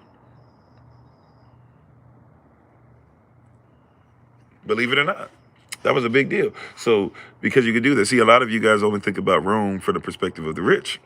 But what about the poor? Who shall be with you always, by the way? And who weren't told the truth back then, just like many persons who think they are poor, but really they are rich, don't want to be enriched by intelligence or intel or information. They would rather continue to be in the same place. And might I make a statement that's a dangerous statement for many? It might even be a dangerous statement for me, because many of you might try to use this against me to say how I'm a bad person or whatever, or how I mean. But there's a man, an ancestor by the name of Dr. Laia Africa. And he said one of the most powerful statements I think I've ever heard in my life. And it hurt me when he said it. He said, it's harder, and I'm not trying to say, if the shoe fits, wear it. If it doesn't, take it off. I'm not calling you this. I'm quoting. He said, it's harder, right, to be dumb than it is to be smart. He also said it takes more effort to be stupid than it is to be intelligent. And when he said that, that really hurt me, because I did a lot of stupid things in life. And when he said it, I realized in order to remain unintelligent, to not have information, it's actually, I have to work harder to separate myself from information. especially in the age that we're in nowadays. Now, there is a lot of falsified information.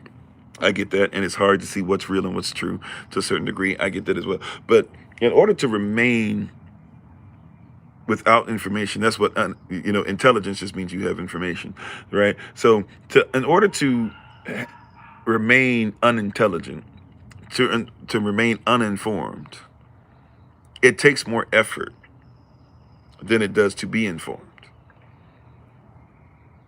This is why if somebody in sports hears somebody talking about racism on ESPN, everybody calls in and they say, I'm trying to escape reality.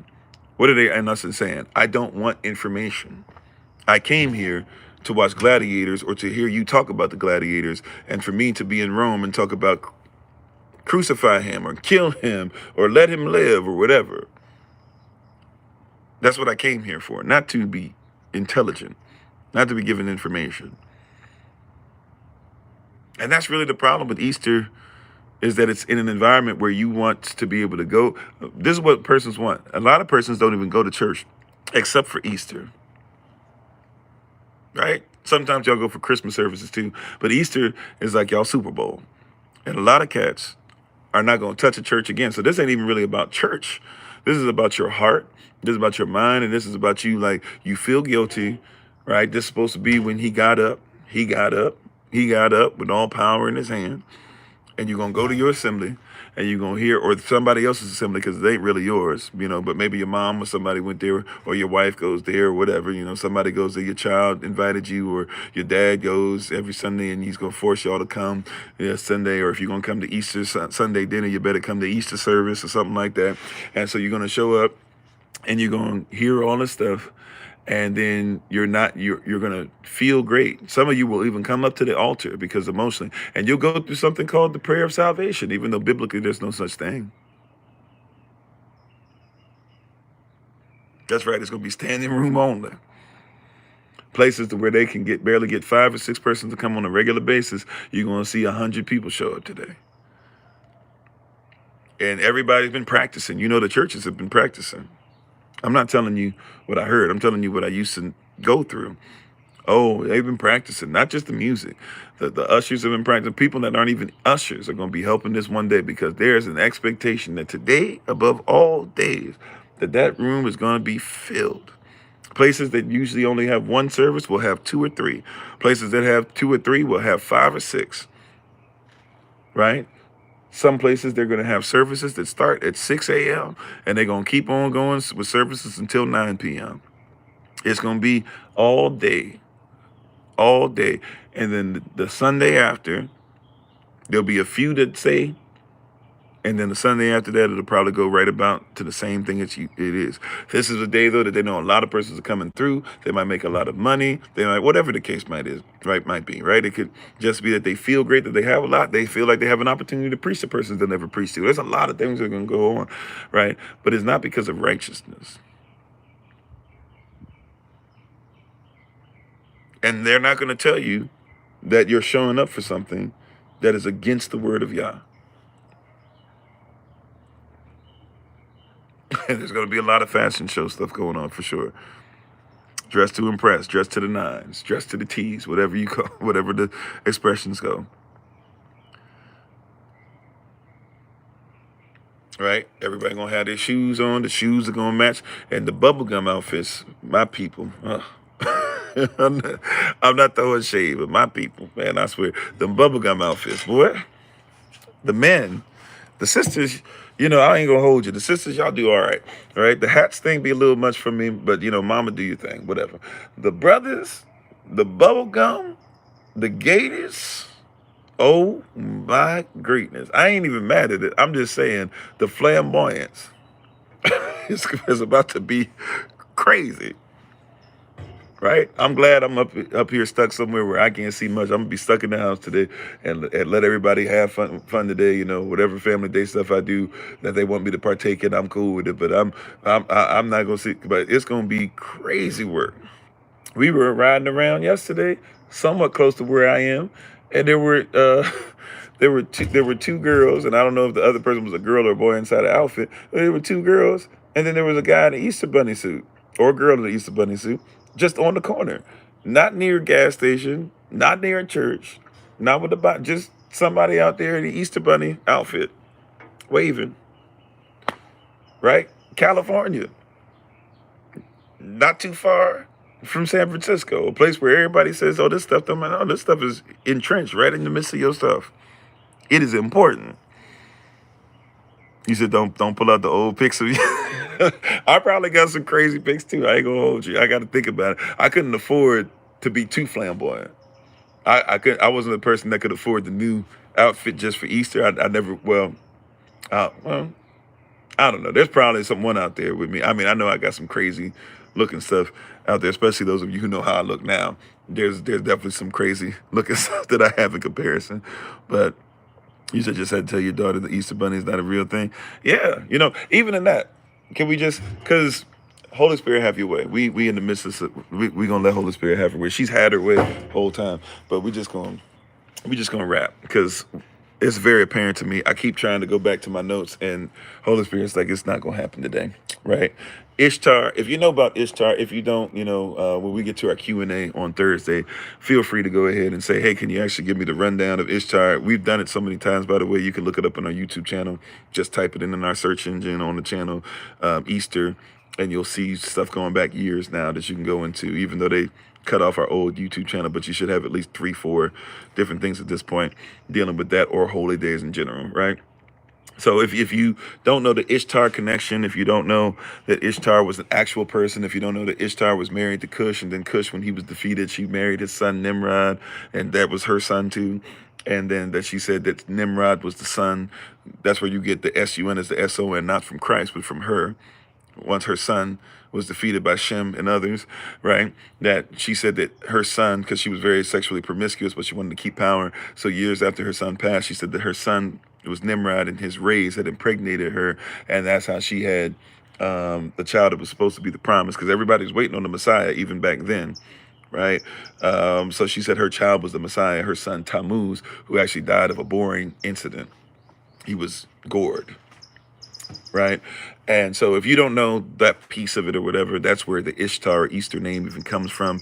Ishtar, very promiscuous. That's why she's shown a lot of times in different cultures having paps and stuff like that, or having many breasts, or even referred to as a bunny. That's where you get the bunny from. And by the way, she said that Nimrod was the son. She said that she had actually came from the moon and an egg. That's where you get the Easter egg, the Ishtar egg from, right? And the stuff that you have on the inside of the egg is something that was there. So eggs, even to this point, like even if you notice about hens, chickens, by the way, hens pecking order, stuff like that, that's with the hens, not with the roosters. For those of you who talk about alpha males and all that, alpha actually came from alpha chickens, alpha hens, and alpha hens would peck at each other. So the pecking order, so she's saying she was number one in the pecking order. So when you eat the egg, it became a thing of being like, oh, okay, you're actually like eating Ishtar, eating the flesh, like, which is something that is, all that, like eating the goo and all that stuff is basically like eating of the of her, as far as her once again having all this yolk or all this stuff that's on the inside that helps with fertility and all these things. She's supposed to be fertile and all these things like that, right? Because she had many babies, had a lot of sex,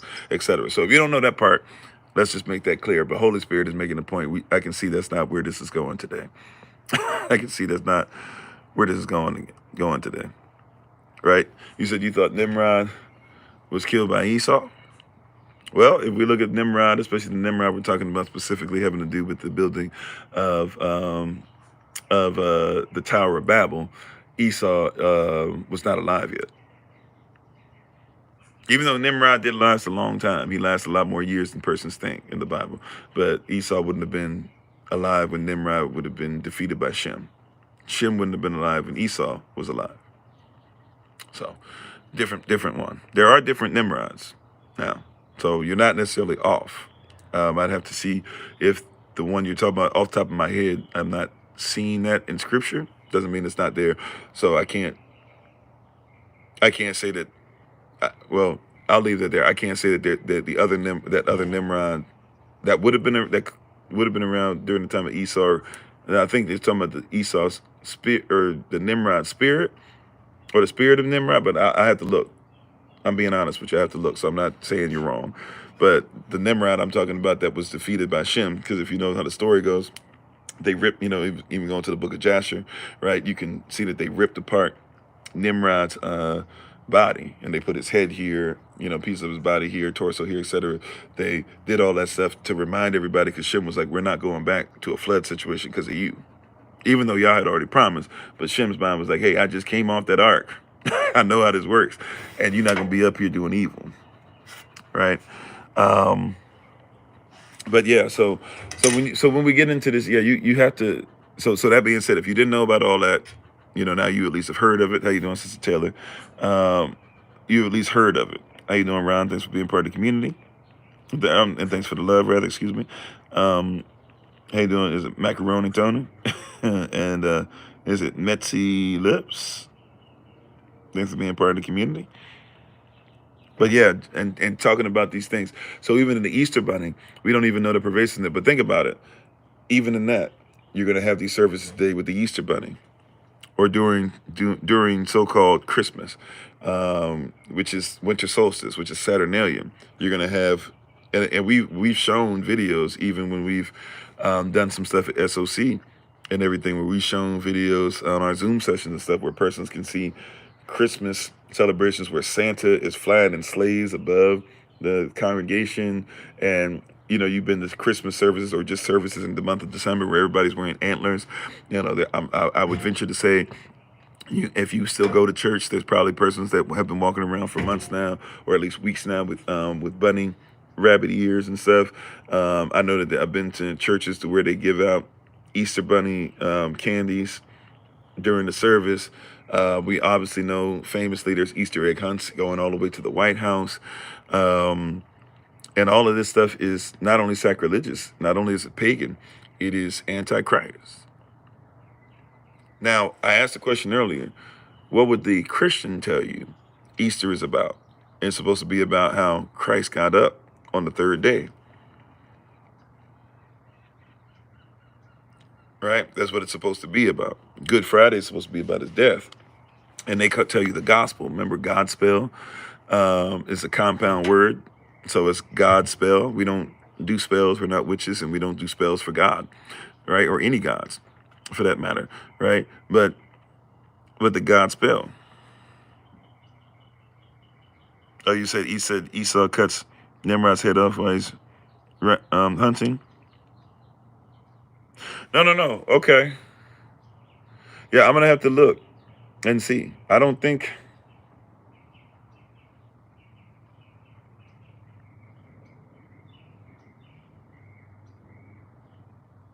Yeah, I'm going to have to look and see. I'll put a pin in it, if you don't mind. I'll have to look and see. I'm not going to have time to do it today. I'm not saying, yeah,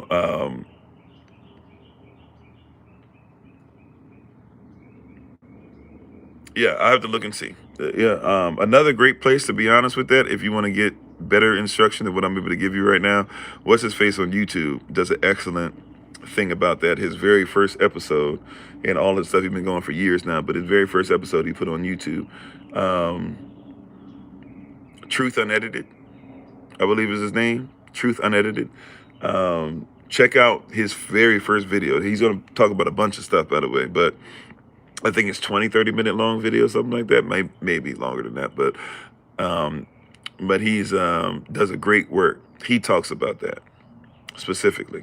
So check him out, and I promise you, I'll look it up. And if I'm way off, I have no problem saying I'm way off. If I'm remembering it being Shem and it should be Esau, then that's something I need to correct. That's something I'm obviously trying to do off the top of the dome. If you're seeing something that's completely different and it's the same Nimrod and I'm tripping, I apologize in advance, right? I really do. But yeah, check out Truth Unedited. He does a great work with that. I mean, he does great work, period. I need to kind of get back into him. I was listening to him quite a bit at one point, and I've kind of fallen off last couple of years. But especially his first episode, he deals with that specifically.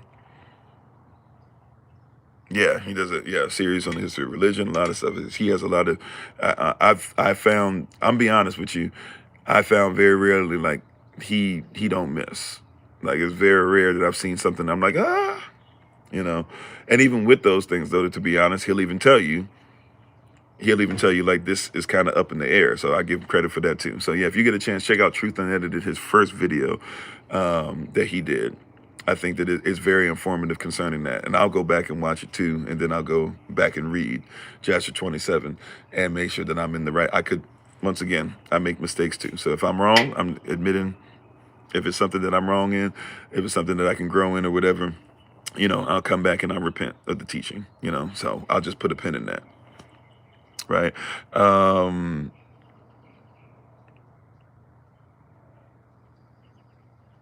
Yeah, so I'll put a pin in that. So once again, if it is Nimrod, oh, you know what? I'll even give you this, and then I'm gonna go back because I still am going on top of the dome, which is dangerous. That's now I'm opining some. I will give you this though. I might be doing that. Shem was part of like the huge piece or whatever of getting to him, but maybe it's not Shem that like pulled the trigger, so to speak, or Shem is the one that actually got to him. But it was Shem and others that definitely were working against him, and even had persons who were in Nimrod's group or whatever. So I could be wrong about that. It could be the same Esau and the same Nimrod that are together. Once again, though, I'm gonna put a pin in it. I'm gonna do my research, and if I'm wrong, I'm just wrong. Okay, if I'm wrong, I'm just wrong. Yeah, he does a great work at keeping receipts. And how you doing, Sister Tia? So, and how you doing, Bradley? How you doing, Shannon? So it seems like I'm wrong about something. So I'm gonna go back and research. So I apologize. I don't want to go any further because then at this point now it's just gonna cause confusion. So I won't go any further for today, but I'll make sure at least by Thursday, hopefully by tomorrow, but at least by Thursday for Q&A, I should be able to address it and make sure that if I'm wrong, I just can say, hey, I repent of that teaching, and you know, we're back on track. So yeah, so thank you for that. But with Ishtar and with Ishtar and with where were we at? I'm sorry, y'all. The environment, Ishtar, or the Easter bunny, person's wearing rabbit ears and things of that nature and all that. And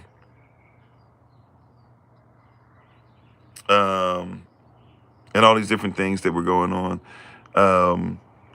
You know, there's a lot of yeah, and the babies can watch Truth Unedited, you know. But with Ishtar and the bunnies and all this stuff, and persons wearing things, or even Thanksgiving, we know what Thanksgiving's about. Persons still going to do Thanksgiving. That's kind of a later thing that's popped up. Halloween, Hallows Eve, it's actually 3 days. It's October 31st, the 1st and the 2nd, if you actually know the origins of it.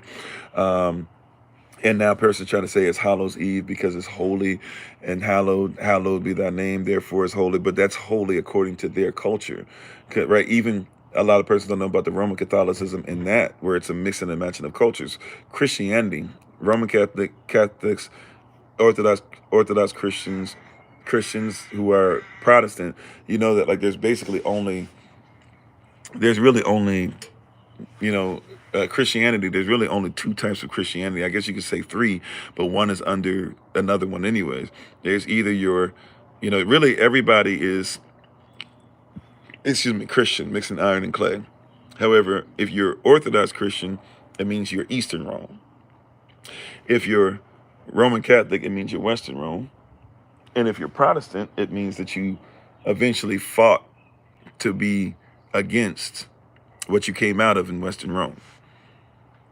And that's pretty much it. Like if anybody's a Protestant, now we know originally the Protestant movement was a grassroots movement, and it was taken over by King Henry VIII when he wanted to go ahead and keep having as many wives as he wanted, and the Pope, who had as many wives as he wanted, just wouldn't call them wives because he couldn't be married. But had children, all that stuff, whatever. But the Pope at the time did. With that being said, the King Henry VIII decided that he would become Protestant. So he took the movement, and and what he did was he pulled a little bit of the playbook of Lutherans. And he said, we're going to change the language, but he's changed it to English from Latin and French and Greek, right? And he decided to speak English, which was the language of the poor. And he kind of did that as a FU to the Roman Catholic Church, and he became the first Pope of Protestantism. No, Protestants don't have popes. Yes, you do. The first Pope of Protestantism is King Henry VIII. The second Pope of Protestantism is his son. The third Pope of Protestantism tried to destroy Protestantism, Queen Mary, Bloody Mary, right? And then the fourth Pope of Protestantism is his fourth daughter, Queen, I'm going to say the wrong name, Queen Victoria maybe, but, and she brought Protestantism back, right? So if you're Christian, you're basically under the same thing. You're under Romantic values, Greco-Roman values, Persian or Medo Persian values,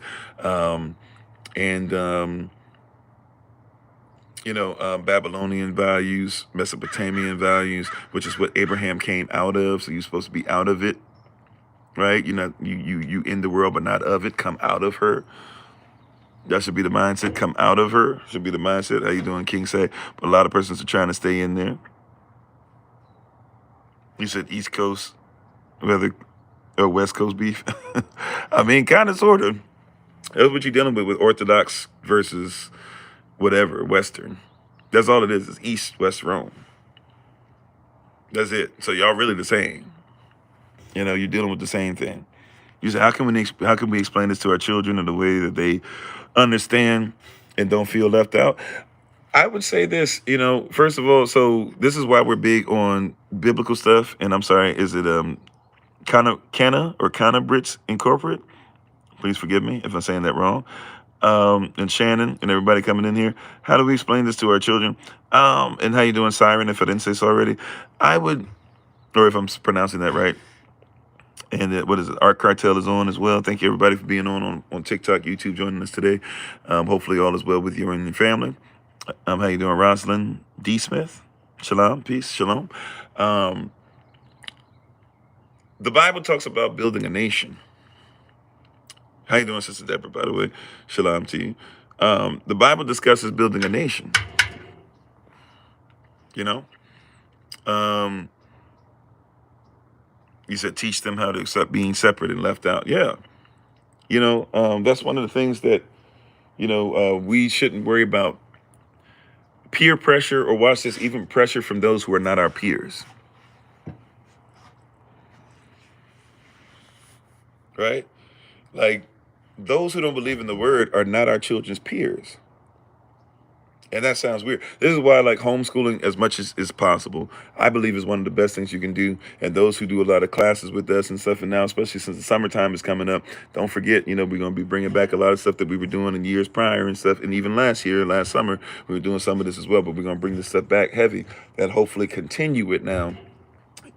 Throughout the year. If you do homeschool, we're going to continue to go. We got persons lined up who speak Spanish. You're going to be teaching. Elder Alma speaks French. We're obviously going to be doing a little bit of stuff as far as workout with the children.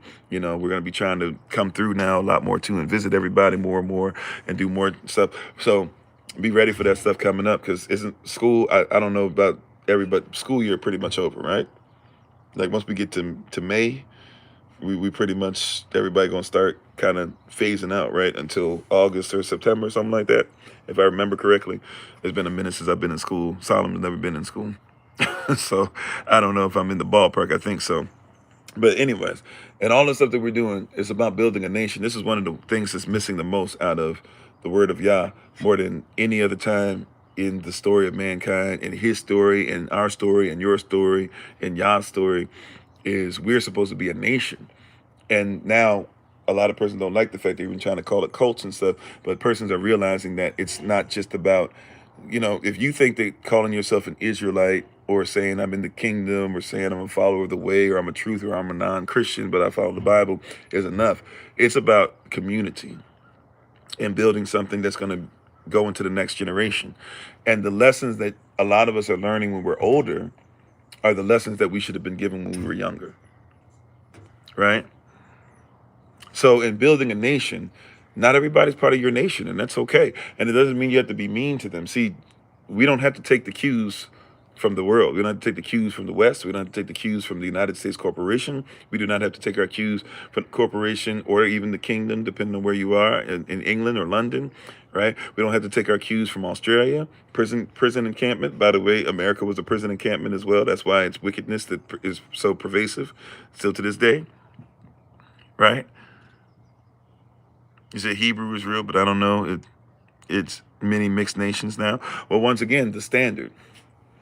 Israel doesn't necessarily, Israel is a bloodline. Don't get it twisted. That being said, Israel is a standard, and Israel has a standard. Israel is part of the kingdom. Israel is a kingdom, right? Put it like this. I was going to save this for some of our Patreon stuff, but I can share a little bit of this because I'm going to have to go deeper into it.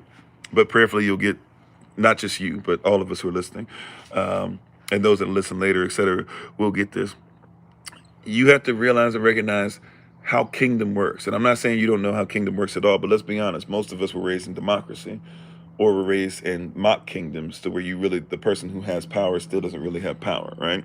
Or evil kingdoms to where the king and queens that you learn about, or even some of our malachis that we learn about, basically were persons who were not righteous, at least not all the time. We have a 100% righteous king, righteous malachi, right? Yahweh, Alacham. And so we have a righteous, righteous king, right? That being said, a lot of us mostly know about democracy, and we're trying our best to figure out how to live kingdom in democracy. But democracy is not of the kingdom, democracy of the world. Matter of fact, break down the word democracy, democracy, right? Demo means, well, if somebody gives you a demo or a demonstration, that's not how it works. A demo means, demo, by the way, in the Greek, is talking about a little bit. Thank you for the love. It's talking about a little bit, right? A little bit of information. It's talking about a few people. It even means a few people in a small village. And guess what krasi means? Government. So if you put democracy together, what you have is a few people who give you a little bit of information, who live in a village separate from you, give you or use that to rule over you.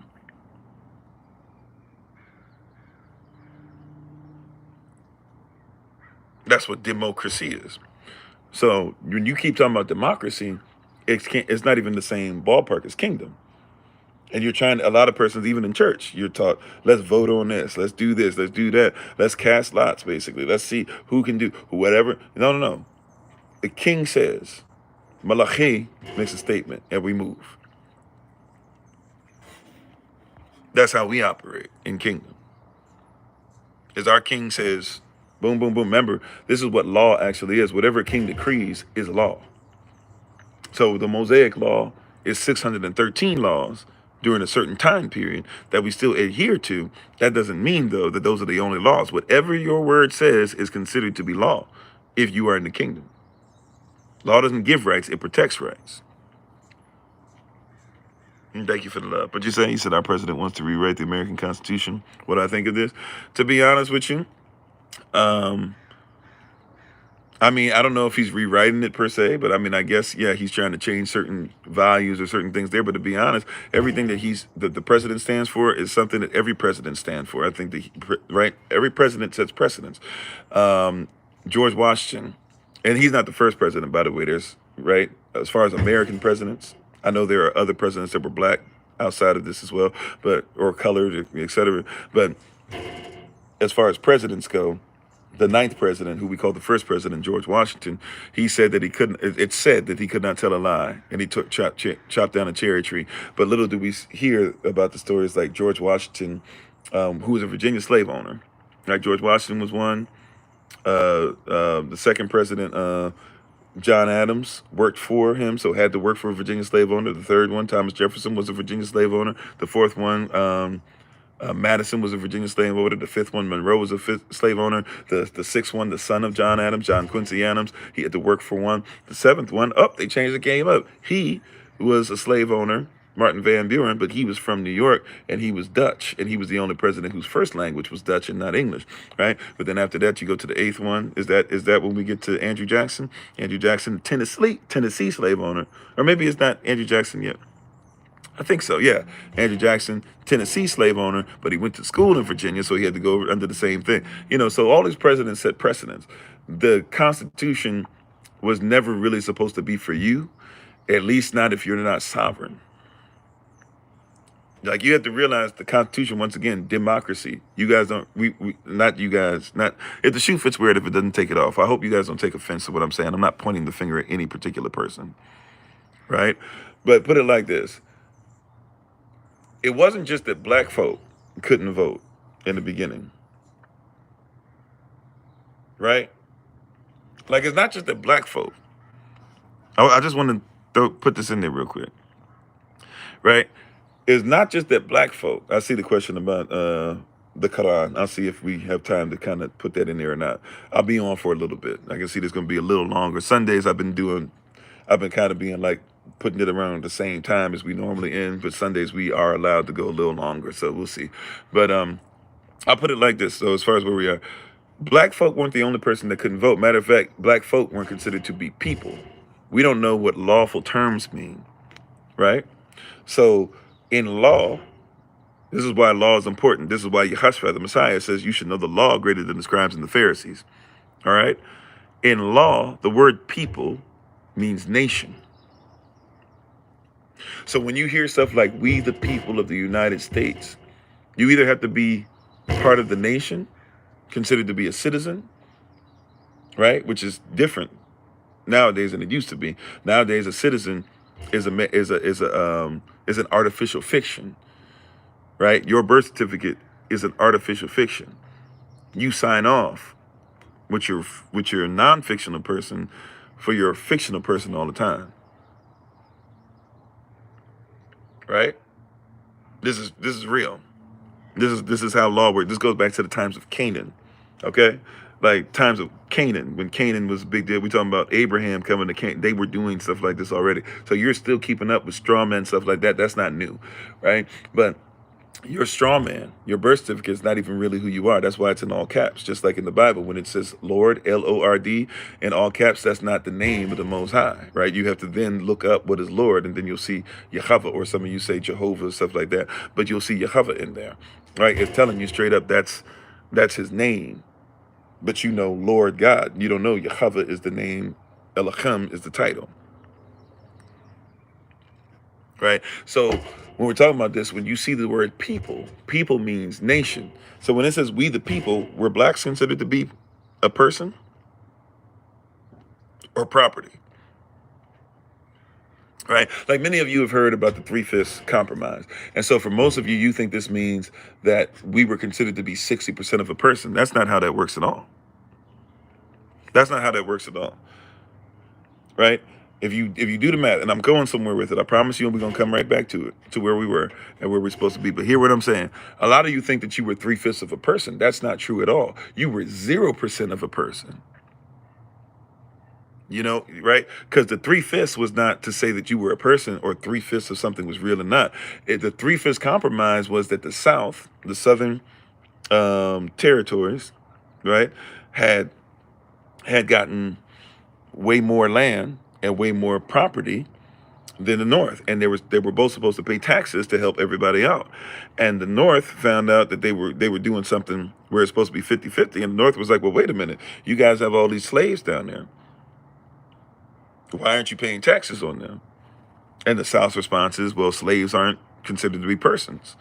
So why would we pay taxes on something? They're non-existent. They don't exist. They were trying to legally get themselves out of paying taxes. And the North said, no. Even with that, like, we got slaves up here too. We pay taxes on them. That's property. There's property tax. And the South finally was like, okay, you got us. So we'll pay, since we got a lot more and we got a lot more land and a lot more slaves and stuff like that. They're not people, they're property. So since we have a lot more property, we'll pay a property tax on them. We'll pay 60% and you pay 40%. So the 3/5 compromise wasn't because you were 60% of a human being. The 3/5 compromise was because you were 0% of a human being, and therefore, as 0%, if you were owned as property, then you should somebody should have to pay a certain percentage on you.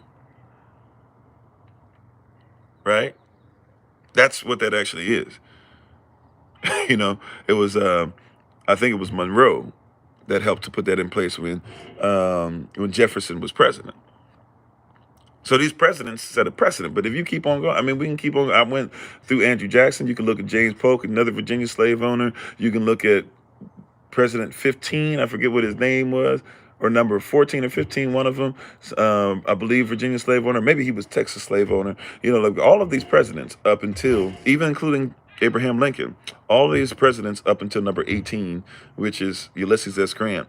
No, up through Ulysses S. Grant, because he was one too. All of them were slave owners. Every single one. And don't forget, if you were in the White House was ran, it was taken care of and stuff by slaves.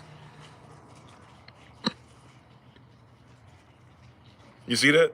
So every president, when they try to say like, oh well, the second president, John Adams and John Quincy Adams, because John Quincy Adams was the one who did the stuff for Armistead in the movie, if you guys remember. But even in real life, you know. But they're like, oh yeah, they were so miffed by slavery.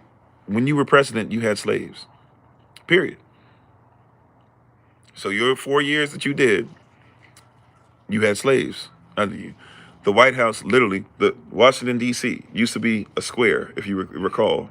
Now it's not, right? But George Washington, Virginia slave owner, right, was able to use his influence and get other slave owners to give up a certain amount of land. It was really, nobody was there anyways. It was swampland. If you go to D.C. to this day, I think it's still called that. There's a metro stop on the Orange Line, I want to say, and you get off, and when you get off, you're at George Washington University Hospital, right? It's called Foggy Bottom.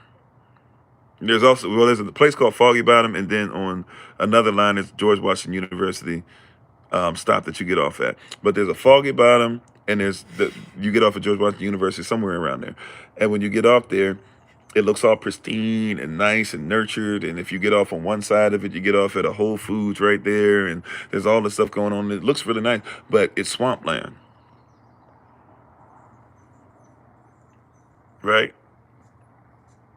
It's swampland. That's what it was. Right? And so the persons that were there in the swampland, those were slaves. They lived in a place called Foggy Bottom, and they had to walk from Foggy Bottom. And if you've never done so, it's a nice little hike, right? But they walked from Foggy Bottom all the way over to the White House, or different places that the overseers had need of them, right? And the president was the master. And then they would walk their tails back to the swampland, and they would live in the swamp. But George Washington, he bought all that swampland. That's why they'll be like, when you go to Africa, be careful. You won't get bit by all these mosquitoes. Man, I've been to Africa and had no problem with all these mosquitoes. Come back to the States, though. Come back to Washington, D.C., Ronald Reagan International Airport, come out the airport, and I'm fighting for my life. You know? But it was swampland. And so he got this land. They were able to get it to be livable. They got persons like Benjamin Banneker to help and all types of stuff. And I'm trying to say Toussaint. That's not true. What's his name? Charles L'Enfant, and all these different persons to help. And they put together DC, did all this stuff. And it was the White House. George Washington actually gave, matter of fact, Thomas Jefferson made changes to the White House because he was somebody who lost. He got second place in this. And so when he came in the White House, he made changes. This is before the White House burned down. They had to rebuild it. But George Washington put out a competition of who could have the best plans for the White House. And the White House was supposed to be the slave manor in the midst of the plantation, which is Washington, D.C. By the way, you know, you can walk around Washington, D.C. in a day because it's a manor. It's a plantation. It was a city structure, and Washington, D.C. has no power outside of Congress, and Congress has no power outside of Washington, D.C. That's why Washington, D.C. can't really become a state, because the second it becomes a state, Congress will lose its power. That's in Black's Law Dictionary, by the way. You can look that up for yourself. It's a territory. Washington, D.C. is not a state, it's not a city, it's a territory. If they change it from a territory, then it becomes something where you lose a lot of stuff. So the power of Congress comes through them being in a territory that has not become a state. This territory is supposed to be the capital of the corporation called the United States. But anyways, George Washington made that to be a slave plantation. He wanted to live on it just like he did. He didn't get a chance to. He's the only one that didn't. Interestingly enough, because he wasn't popular long enough to be voted in. They tell you he just went back home after the second time, but the reality was that everybody wanted him to kick rocks because he was so bad, right? But so he didn't get a third term. Everybody says, oh, he just was so valiant. No, nobody liked him anymore. And if you actually look at George Washington, by the way, how did George Washington get voted in? He got voted in 100% vote.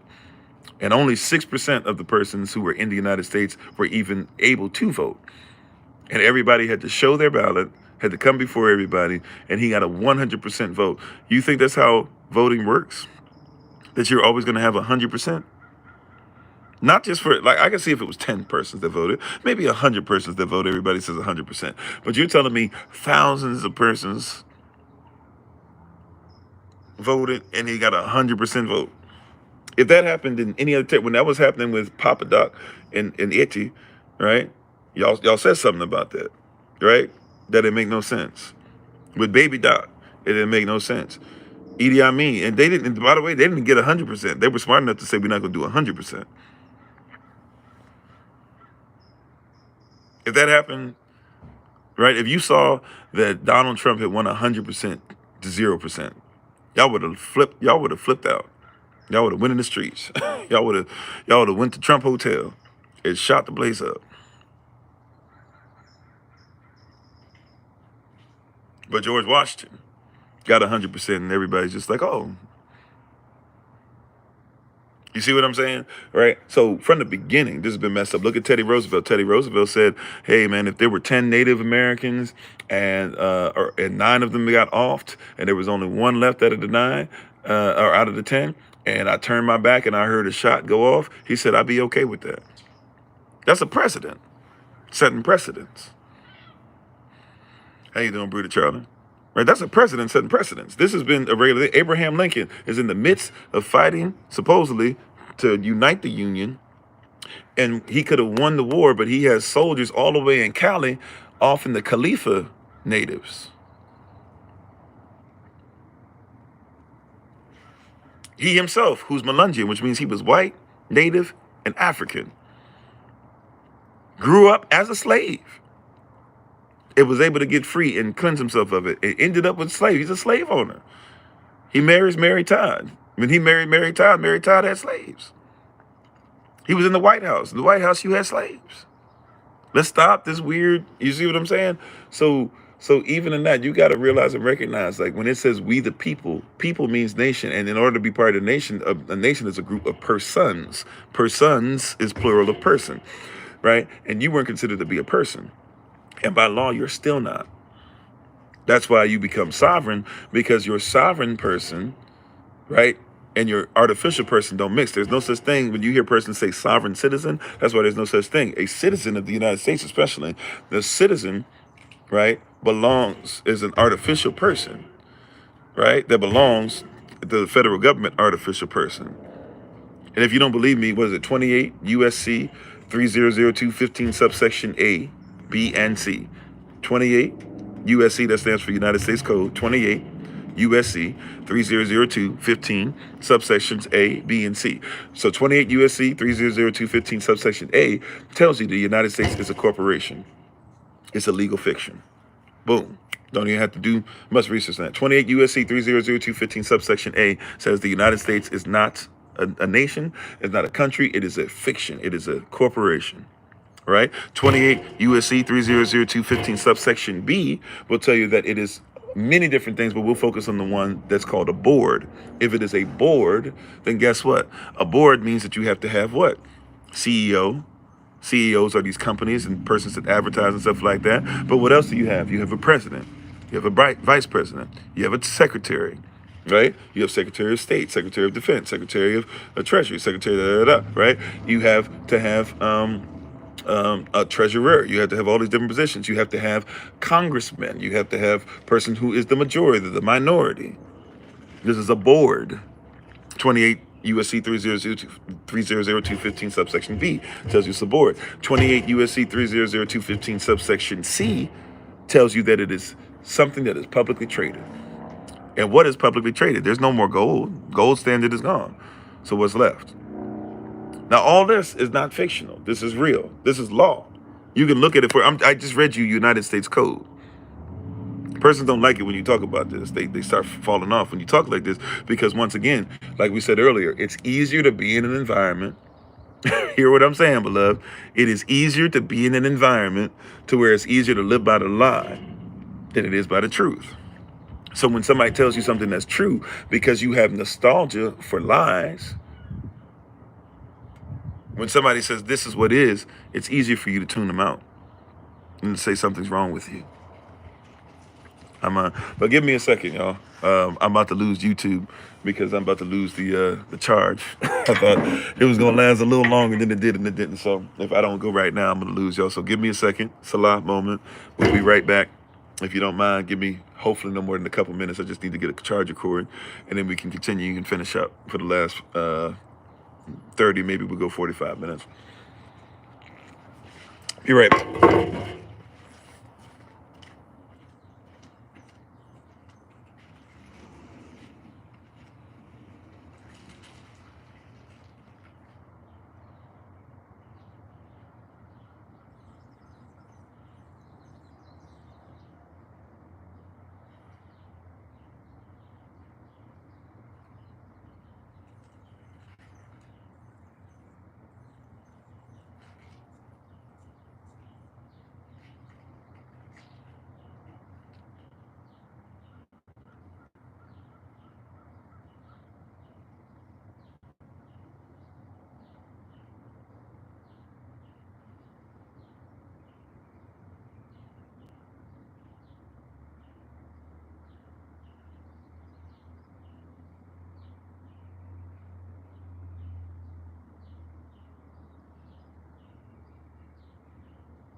All right.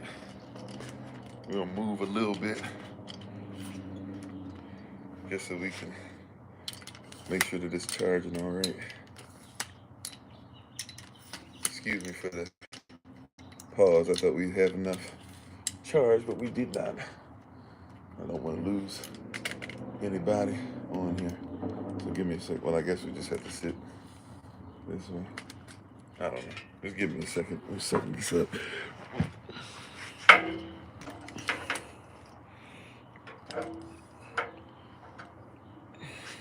I was just looking at the thing. It said 3%. I said, you know what? I'm not going to. I was like, look at this. It said 3%. I was like, yeah, we definitely can.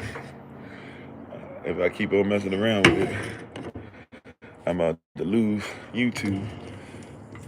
Miss the conversation, and YouTube, both of y'all are important. All of y'all, all the platforms that this is going to be on, you're all important. Praise y'all. But, YouTube is where we have the most as far as the virtual library for you guys to be able to catch the recordings of this stuff and see what we're talking about and be able to go back through. So just wanted to make sure that I didn't lose you guys completely in everything that's going on. So I do apologize, but it's better that I did that now than I just lose y'all and try to see if I can get y'all back or whatever the case might be. It's just better to make sure that we handled everything right now. So I'm so change up the setup just a little bit. Can everybody still hear me all right? See me all right? Yes, no, maybe so.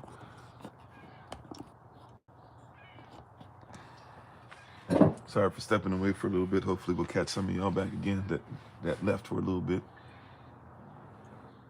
Can you still see me, hear me? All right. Yes. All right, cool. So yeah. So so talking about the government and stuff. So the democracy versus kingdom. And we've been talking about with Ishtar, we kind of know how Easter flows and Ishtar flows and all that, but it's important that we see the environment. So if you're living a lie, right, it's that incredulous, yet is operating in a fashion in which it has become that ubiquitous in your life, in your livelihood, then the same beast. You have to realize it's the same beast. And nobody wants to connect it. This is why you have to be careful. Even in your separation of church and state, separation of church and state is not dealing with your separation of religion, so to speak.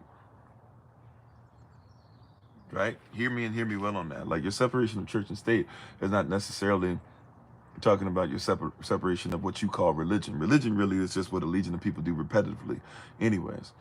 So if you're part of a regimented group, if you drink water, right, and I'm drinking water today, and if you go for a walk and I go for a walk today, and if you do push-ups and sit-ups and I do push-ups and sit-ups today, guess what?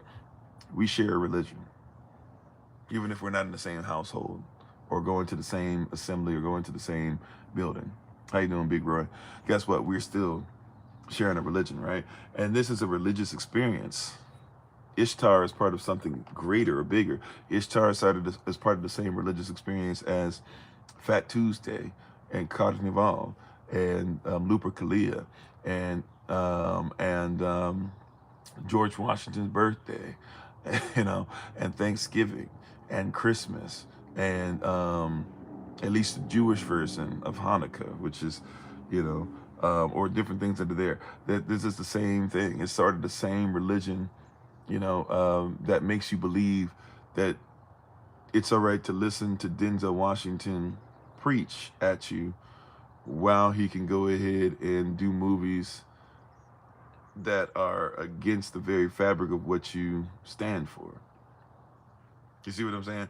Like, I don't even think persons realize, like, even drama is not Israelite, it's not Afrocentric, it's not black, it's not Negro, it's not whatever.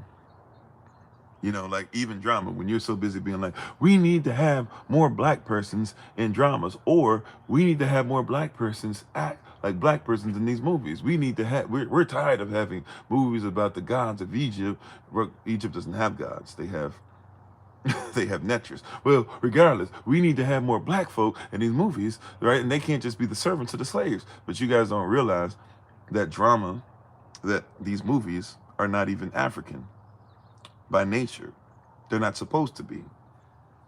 You're asking for something Where you're like, well, so-and-so shouldn't be wearing blackface. But that's the nature of drama. That's the nature of what they do. They're not here to tell you real stories. You see, we'll stand up against that, and it's interesting. We'll be so against that while telling everybody we're not religious. Well, then what is that?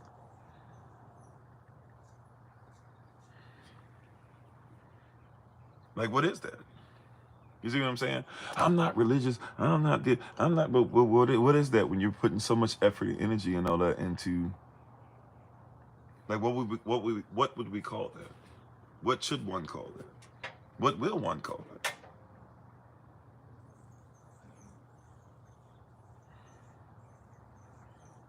All right, like this is the system that you're in. And Easter is one of the things that helps to make sure that everybody comes together and agrees in the system. Right? When you hear, right, the governance, Easter is one of the things that everybody comes together and says, we touch and agree. I know somebody doesn't want to hear that. See, this is when it might fall off some. That's okay, right? We still got to give you the whole truth, nothing but the truth, so help us. Yeah. Easter is one of the places that you will meet to make sure that everybody comes together and touches and agrees so that you can continue to go through the systemic issues.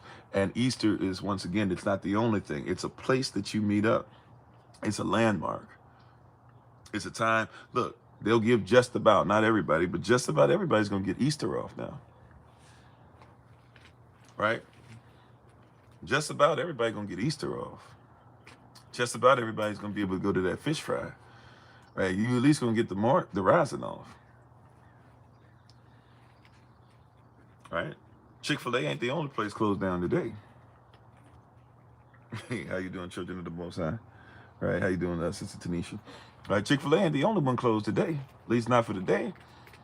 Because everybody's got to deal with Ishtar. Everybody's got to deal with the worship. Everybody's got to deal with the eggs. Everybody's got to be allowed to go ahead and flow, right? You got to see, why would a system that won't let women, I just want you to hear this.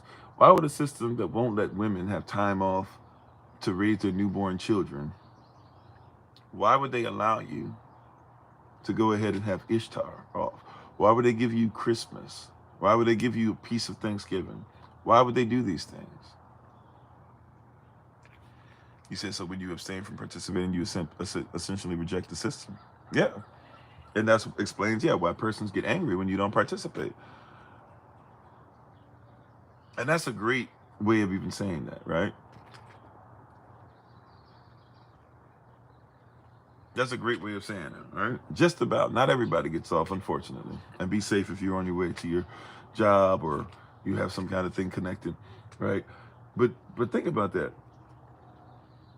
You can't get off to raise your baby, but you can get off for Easter. You can't get off to raise your baby, but you can get off a little bit for Thanksgiving. You can't get off to raise your baby, but Memorial Day weekend, depending on where Memorial Day falls, they'll make sure in your government, your federal government job, your state job, more than likely you're gonna get time, right?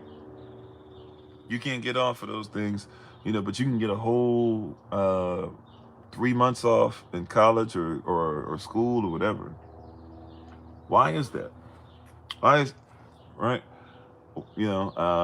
Why is it that Easter is so important to everybody, to everything? Well, it's one day out of the year, sure. Right? There's some places they won't give you one day for you having given birth to your child. Can you walk yet? Okay, you coming back to the factory or not? I mean, that's the thing. That's a real thing. In the United States of America, too, don't do that, right? Because in other places, persons just take off when they have children. It's understood, right? So, but I'm just saying, Easter, Christmas, Thanksgiving, them 4 or 5 days that you get, right? All these different things. If it's a holy day for you, they're supposed to do the same thing. A lot of persons don't know how to do it or even ask for it, but a lot of them HR departments will fight against you, even though it's legal, it's lawful. But I'm saying all that to say, Easter is something that no matter what, everybody understands you're supposed to get that, even if you don't celebrate it. That's the thing. That's the thing. Is like, it would be one thing if it was okay, they treat Easter like that for all. But even if you don't celebrate, or I'm sorry, for those who are Christian, but even if you don't celebrate it, they're gonna shut everything down for Easter. And I don't think we think about the environment. There's an environment. This is part of a culture that you're supposed to be in but not of. And I'm trying to think. Elder Selected 9 said something. I don't know if it's for today or not. I've been like going back and forth.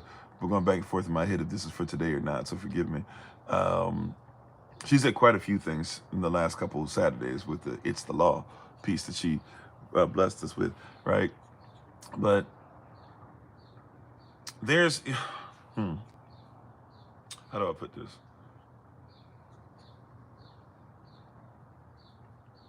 Yeah, it's just we don't look at the environment that we're in.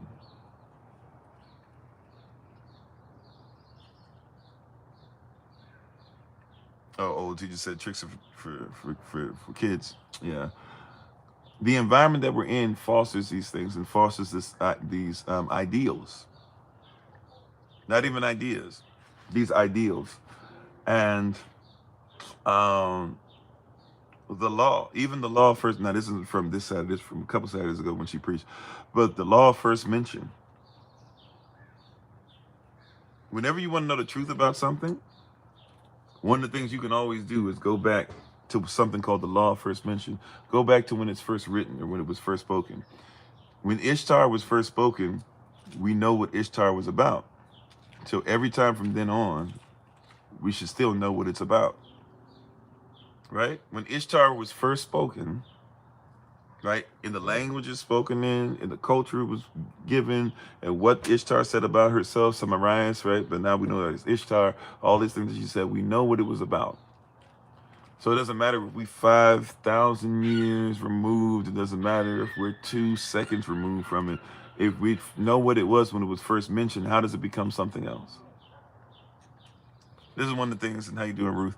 This is one of the things that persons don't want to give you or have you have a conversation about or talk about, but this is reality. Ishtar was first. Hear me, beloved.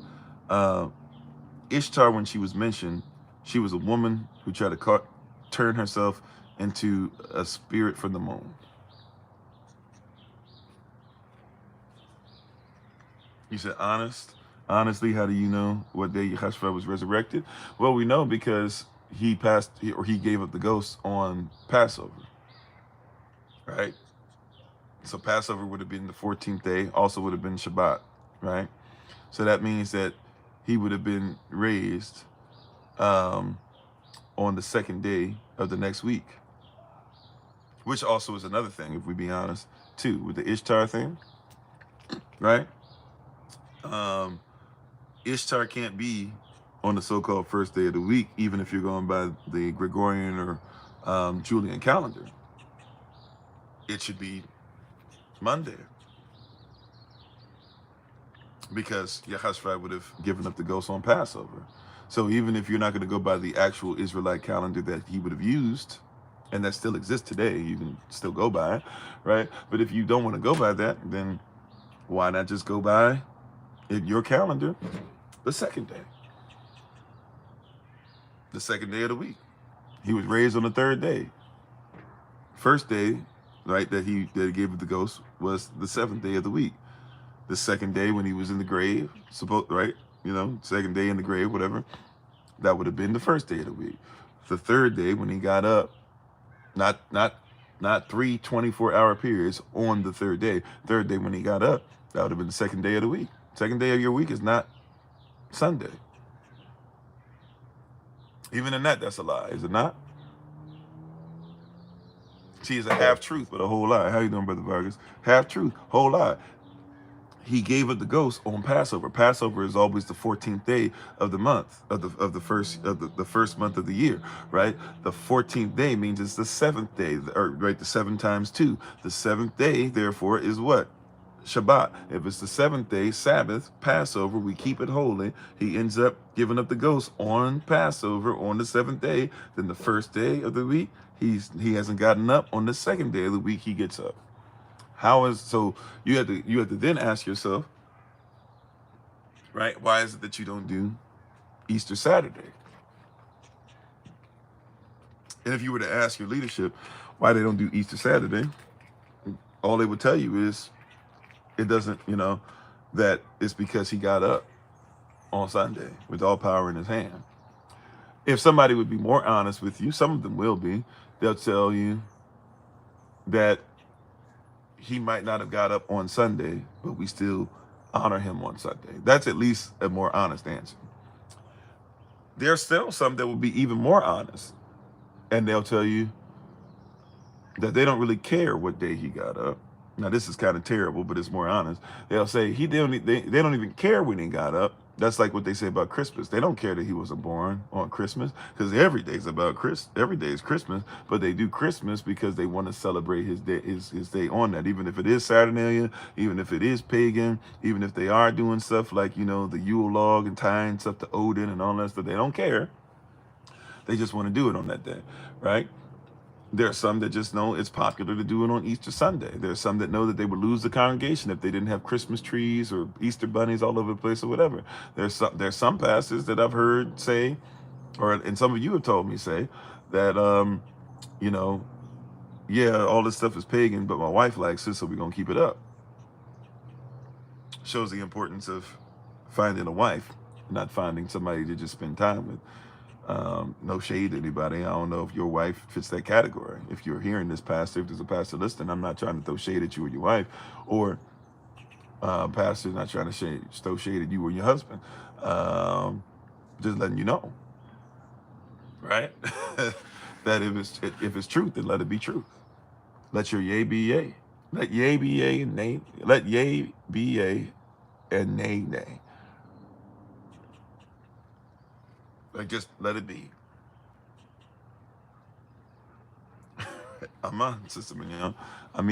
So we know what this stuff is. Law first mentioned. Same kind of thought process, by the way. When was this first mentioned? It was mentioned about it happening on the 7th day. So why not have, if you believe Easter is real, or at least you're trying to say that it has some reality to it, why not put it on Saturday? Be more respect. Aman, how you doing, Brother Warren? I have more respect, and more people would have more respect. But you're telling outright lies. You're telling outright lies. Why is it that your Easter has to always come after, whatever somebody tells you, the full moon? So you can't have it like right before it or something. You have to have it always like right after the full moon. Why is that? Because of Ishtar. Now, there should be a full moon on Passover, or basically a full moon, because you're 14 days, you're almost halfway in between the month. You're almost halfway in between new moons, right? Hold on one second, I'm sorry.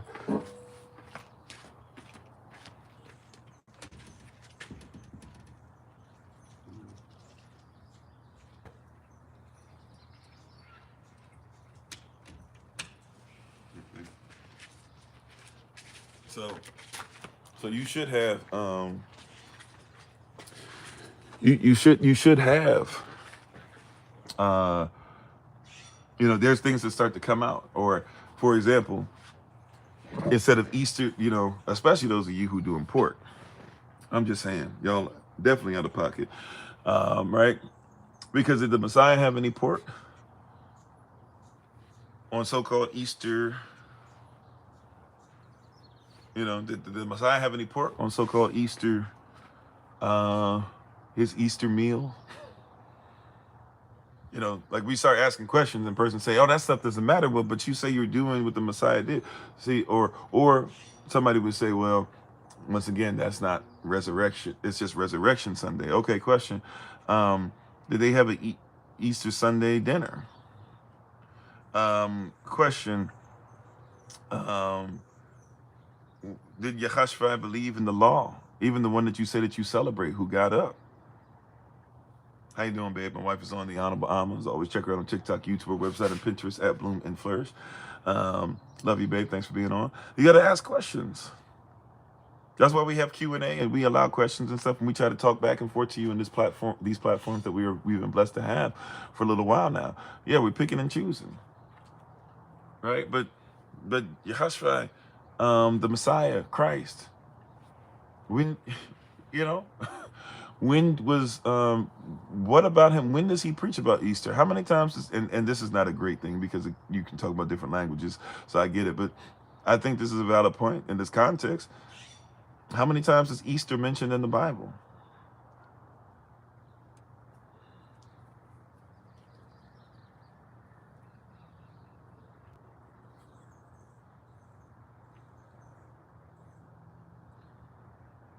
How many times is Easter mentioned in the Bible? Right? And when they do Easter communion, how many times is communion mentioned in the Bible? I mean, this is just because we're saying that the Bible is the standard. If right? So if the Bible be the standard, especially I'm talking about the origin of words and stuff too, I believe that's important too. But if you want to just go by what your Bible says, how many times is Easter mentioned? 0. How many times is communion mentioned? Settle. 0. Right? Matter of fact, your Bible doesn't talk about communion. The communion scripture that's used, even when they write it in bold, that's why you got to be careful about these versions of the Bible that you get. It doesn't talk about how you doing, redeemed beloved. It doesn't talk about communion. It talks about Passover.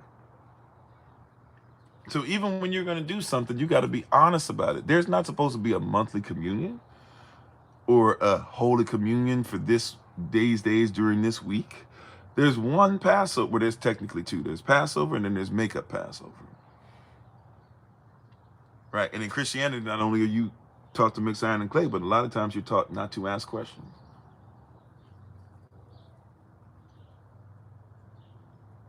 But there's Passover. And by the way, Passover was something, it wasn't even called the Lord's Supper. That's once again something that comes out of Christianity. I'm not saying Yehoshua didn't have the supper. What I'm saying, it's not even called the Lord's Supper. That's something that persons started trying to call it the Lord's Prayer.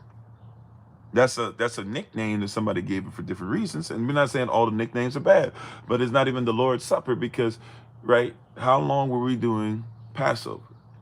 Before Christ and after Christ. How long have we been doing it? And that's part of the problem. Once again, no nation, no nationalism, no standard. You know, a standard is a flag. No standard, no flag that we wave, that no matter where we are, we could say it's more of a mental flag or a spiritual flag, if you will, but we don't do things the same everywhere. Right? There shouldn't be any difference in how you do Passover over here. There shouldn't be any difference. And see, look, well, we're Baptists. Well, we're Southern Baptists. Well, we're Free Will Baptists. Well, we are Missionary Baptists. Well, we're First Baptists. Well, we're Second Baptists. Time out. You know what I'm saying? We're Methodist. We're Episcopalian. We're African. We're African Methodist Episcopalian. We're American Methodist Episcopalian. Wait a minute. Time out. You see what I'm saying? There's one nation. And this is why laws are extremely important. They waxing us out here. You getting waxed out here. Your family members are getting waxed out here because you are in a position to where there is no agreement in law. Laws don't give rights. Because you get, right? Laws protect rights. Technically, you have the right to do whatever you want. There's just consequences. Right? You have the right to do whatever you want. And even with and I'm not coming at you for this. Watch this. And thank you for the love. All right? Watch this. Even in non-denominational, I'm not trying to come at you. I'm trying to show it's more of a Christian thing I'm talking about. Even in non-denominational places, they have a denomination. The problem is not even your denomination, though. Like, look at it as a mathematical equation. Let's do the maths. Let's do the mathematics, the maths, okay? When we do the maths, we will discover that whenever you have a number, it is always a fraction. You know that, right? Every number that you ever come across in your life is a fraction, including whole numbers.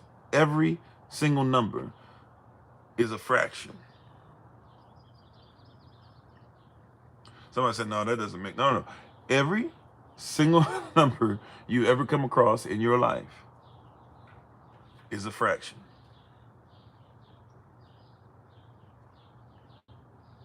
Right?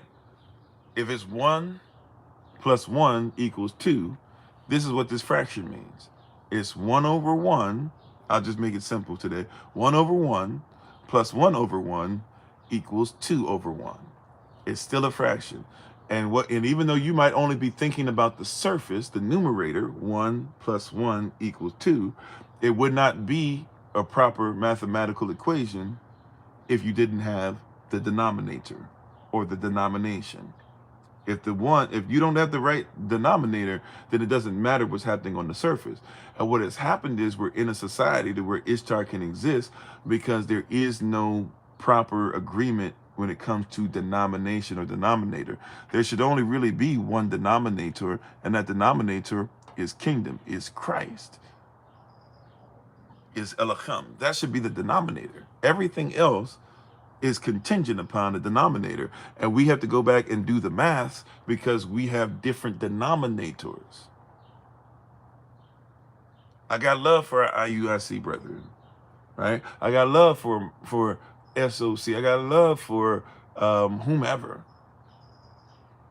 But if we talk about the whole nation, we're going to have, or the nation of righteousness, until the denominator is the same, we're still going to have a lot of the same issues. Straight up. Because even a whole number is just a fraction. But the reason you can add and subtract whole numbers, right, is because the whole number is easily added or subtracted due to the fact that the denominator is the same. The second that we change the denomination, right, the second that we're going to say, hey, I'm this day and I'm this day, the second that we say it's okay for you to be this and say something different, it's okay for you to be this and say something different, it's okay for you to be this and say something different, then we try to add it up, it don't add up. But you guys don't recognize that. See, the denominator is also the foundation, but you're just adding up the stuff that's on top. So we've been adding up stuff on top, just believing it. Yeah, 1 plus 1 equals 2. Not realizing that they gave you a denominator or denominators that go like this. They gave you 1 over 4 plus 1 over 7 equals 2 over 15. It doesn't add up. You see that? It does not add up. Praise y'all, King Cole. It doesn't add up. So you've been dealing with stuff where your denominations don't add up. Christ is the denomination. Yahweh, Yahashva, Ravak HaGudash, Elohim, Radah, right? Radah Shamayim, Kingdom of Heaven, Radah, Yahasha'al, the Kingdom of Israel. That's what adds up. And it hasn't changed. Right? The word of Yah is the same yesterday, today, and tomorrow. It will not change. Heaven and earth will pass away, but the word of Yahweh shall remain forever. Right? Anything else doesn't add up. And thank you for the love again, babe. Right? And how you doing? Is it Lena? Right? It's got to add up. Your denominator, your foundation, what you say you stand on, it keeps changing. It keeps changing. Is it Yah or is it not? At this point, I'm pretty much finished. I'm sorry. I know somebody had a question about the Quran and stuff like that. I apologize. I'm not gonna be able to get to it today. I apologize. I don't even remember who gave the question. Please forgive me. But just being honest, it don't add up. And we got to stop pretending that this stuff adds up. We got to stop pretending that Yah is pleased with us doing all this different stuff. Is it Yah or not? Is it? Look, I don't got no problem with all the stuff that goes on, but you know, a lot of this stuff is New World philosophy. And your stuff is not adding up because it's not Yah. You hear what I'm saying? Right, as we get ready to take our leave today, look, this stuff is not of Yah. And if it's not of Yah, it doesn't add up. It won't add up. It will never add up. It just won't. After all the articulation, after all the line upon line, precept upon precept, after making sure we're sound hermeneutically, homiletically, apologetically, all these different things, at some point, is it Yah or is it not? How many sides of the fence are there? How many belief systems are you trying to cram in?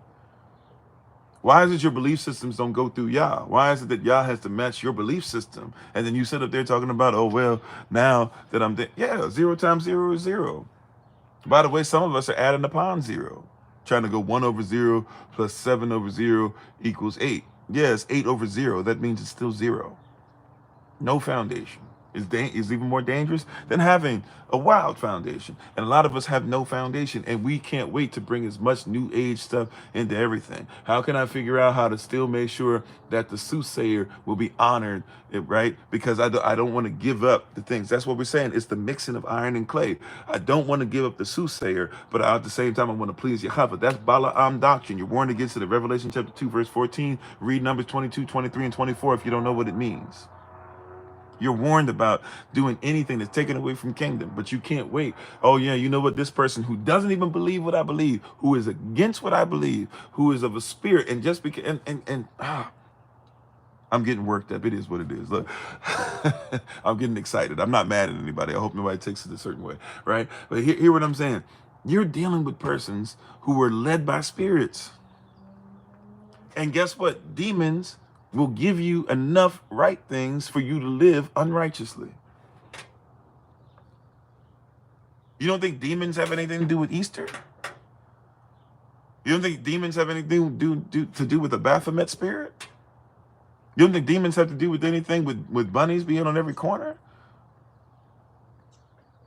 You don't think the devil is pleased when there's chaos in the assembly? Remember, half-truth. A half-truth is always a whole lie. Somebody will give you a partial truth. And because a demon or somebody led by demons or somebody even inundated or taken over by demons will tell you something, you go, oh man, this person is right about this. And so now you start trying to listen and learn and glean from everything. Be cautious. You're supposed to be cautious even of the word. You're supposed to know the word, but still, every time I preach, please don't be one of these persons who, especially if you listen to me on a regular basis, who doesn't feel like you're supposed to question me at all. Feel free. Just don't question for the sake of question, but question to get better. And even if you're correcting me, question to correct us so that we can become better as a nation. The questioning should never rip us apart. If it does, maybe that's on me, maybe it's not. I don't know. But I think I'm a pretty decent human being when it comes to, hey, if you got a question, and if I'm wrong about something, or if I'm remembering something wrong, or if I'm quoting the wrong thing or whatever, please make sure to bring it out. But Hasatan is pleased when the nation is ripped apart. He's pleased when the nation is ripped apart. He's pleased that everybody swears that they are going to have a great Easter's worship or a resurrection worship, and all these places don't even agree on the word. Please be careful out here. It's the same thing. It's witchcraft. I'm not even making this up. You know there's a such thing as Christian witches, right? I'm not even making this up. You don't even have to research that hard to prove or disprove what I'm about to tell you. You know there is a such thing as Christian witches, correct? I'm not saying all Christians are witches. Hear what I'm saying. You do know that if you go to certain churches, that there's sometimes even on staff officially, but definitely even will be recognized, that there are places you can go and there are Christian witches on staff, right? If you don't know this, in our diaspora, I'm talking about black folk, not just Israelites, but Israelite women probably too, who knows? But in our diaspora, the persons who are going to witchcraft the most are so-called black women.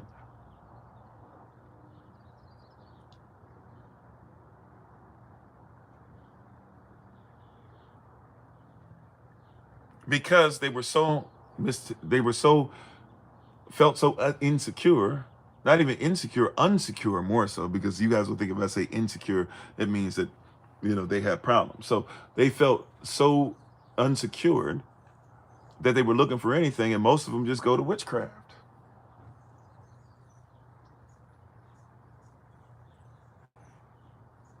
right? And so a lot of us are in here and not even realizing how much stuff has been mixed in. So somebody will make mention of something and we don't even question, or at least make it a point to be in a spiritual place where we won't accept it, we won't allow it in our hearts. You know? So I hear a certain person say certain things or whatever, I've got to cut it up. And persons get mad. But I'm gonna be honest with you, I don't care if you my boy, if you my friend, if you my family. Look, y'all first. Y'all first. Y'all only. Right? Y'all first. Seek ye first the kingdom of heaven and all Yahweh's righteousness, right, lawful standing, and all these things you're looking for will be added unto thee. And give no thought for tomorrow. Why are you worried about trying to figure out how you're going to make something manifest? See, even, can I be honest with you? This is going to sound wild to some of you. I get manifesting things, but hear what I'm saying. Somebody says, oh, there was a picture on the wall and I wanted the picture on the wall. So I put it on the wall and I ended up living there, you know, later on in life. And I was like, man, that was the same picture that I put on my wall. And I manifested it. I manifested. I don't need anything. Everything that you want, I have it inside of me already and stuff like that. So you don't need kingdom then. You don't even want to admit that. Oh, no. See, I like this part of it, but I'm not saying that part. No. Is it Yah or not? I know what the secret says. I know what the secret is. I'm not saying there's nothing in the secret that's not a truth. Remember, it's a whole truth and nothing. If it's a half truth, it's still a whole lie. Some of this stuff is demonic, and we don't want to admit it. And once again, I know you don't want to hear this, but when it comes to barak, or when it comes to blessings, the devil can give you a little bit of what you want so that you'll sell your soul, and then later on be like, why don't I have what I want anymore? And by the way, Yahweh is my shepherd. I shall not want. I don't lack anything. Why would I want something when all my needs are provided for? Not just provided for. It'd be one thing if my needs were provided for according to, you know, Kofi. Because Kofi don't really got it like that as far as money. So if all my needs were provided for as far as Kofi, I ain't really got it like that, right? But it doesn't say that. It says all my needs are provided for according to his riches and glory. Who is his? Who is he? Yahweh. He who made heaven and earth. The same one who will not suffer thy foot, right? Will not suffer thy foot to be what? He won't allow your foot to get hit. He won't allow your foot to be moved. He won't allow your foot to get hurt. The same one. If I would just be with him, he provides every need. Why am I worried about somebody else? See, this is why persons be tripping on stuff that I don't trip off of. I have persons that know me for years and years and years and get frustrated with me, and I get it, because they'll be like, "Oh man, this is gonna happen," and blah blah, and the sky is falling, and I just be telling them like, "Well, yeah, you know, God's provided everything we need. Why not be faithful?" And they're like, "Yeah, and I get it. We got to do the works." But I have faith that if I just keep doing the works that I'm supposed to do, everything's taken care of. I don't need no Easter bunny. I don't need no Jesus.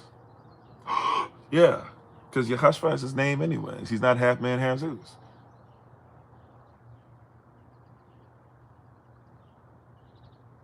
How you doing, Brother Ali? I'm not tripping off the stuff that the world got us tripping off of. I used to at one point. I used to think if I didn't do everything that the military said, the sun, the moon, the stars, and everything called life was gonna go up in flames. Not to be disrespectful to my mother, right? I never would do that. There was a time I was very disrespectful, unfortunately, but I would never do that from this moment henceforth and forevermore. I definitely won't do that, you know? But there was a time that I thought when my mother passed away, that was the end of life. And it hurts sometimes when she still comes through my memory, right? Mother's Day every year is a tough day for me, right? It makes it better to have a mother to honor like Elder Amma and, you know, and even Mama Rose, and give honor to our sisters and stuff with messages and little gifts we can give from time to time. But, you know, ain't nothing like Mama, right? It's a real tough day. You know, what is it, May 11th this year, I think? Because I had it, for some reason, I was thinking it was this Sunday. But May 11th this year, I think is when it is. And it gets tough. I ain't gonna hold you, right? It's hard. Hard to deal with every year for me personally. That being said, and she's passed away coming up 25 years, you know, so she hasn't been around for a while in the flesh.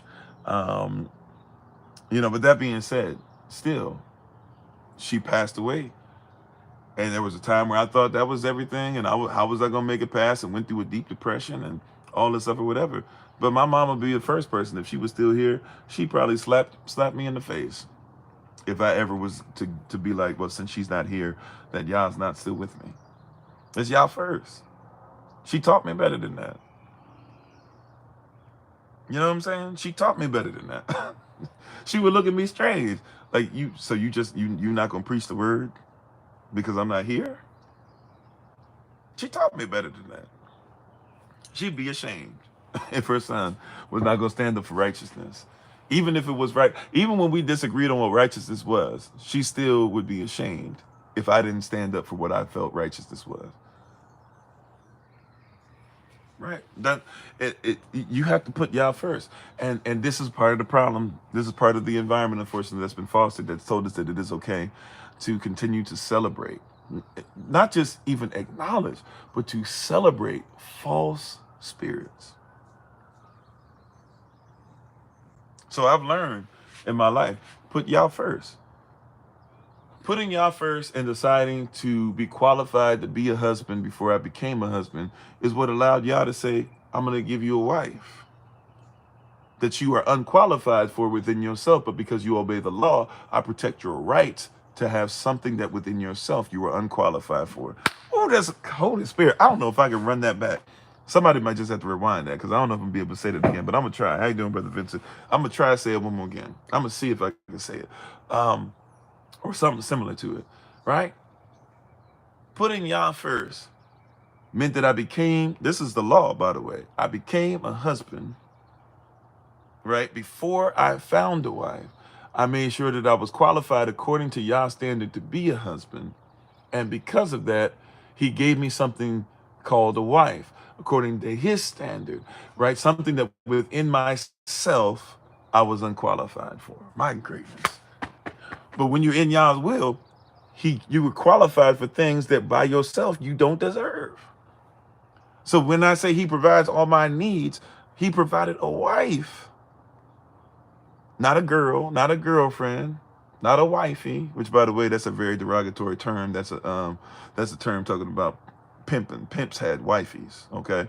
So wifeys are whores, all right? So be careful with your language, just putting it out there, right? There's a spirit behind words, that right? But he gave me something that I was not qualified for within myself because I put him first. And when I put him first, he gave, matter of fact, when I put him first, he made me something that now those who I'm unqualified for look at me as qualified for. Right? Within myself, I ain't no husband, but within him, I am a husband. And so a wife saw me when I wasn't even what I wanted to be and said that I see what you shall become and will support you and help you to make it manifest and help to multiply what I saw in you in the first place, even if you didn't see it in yourself. But see, putting y'all first, it does some things. It does some things. If we would put him first, Ishtar can't even be on your radar. You hear me, beloved? If we would put him first, Ishtar wouldn't even be on your radar. Ishtar would be gone. She can't be there. That spirit has to be gone. You got to release her. And by the way, last thing, very last thing. This is like my 75th close, Elder Selected Nice. Right? But last thing, very last thing, I promise. Right? And then y'all have a great day. Please enjoy yourselves. Please feel free to stay home or whatever you do. Don't feel pressure to do the stuff. If you see stuff, keep it real with your children, all that stuff. And know that if there's a place where your children don't feel they fit in, bring them on to the stuff that we doing on Zoom. Bring them on to the stuff that's going to start happening this summer when these babies get out of school. Do all that stuff so they can realize that there's other babies that believe what they believe and are okay with believing with what they believe. And there's a community that will love them for who they are. And they got to fall under peer pressure, all that, right? Right. But last thing, we say this verse quite a bit. I'm going to say it again today as we take this is our final close. This is my 70,000 close. All right.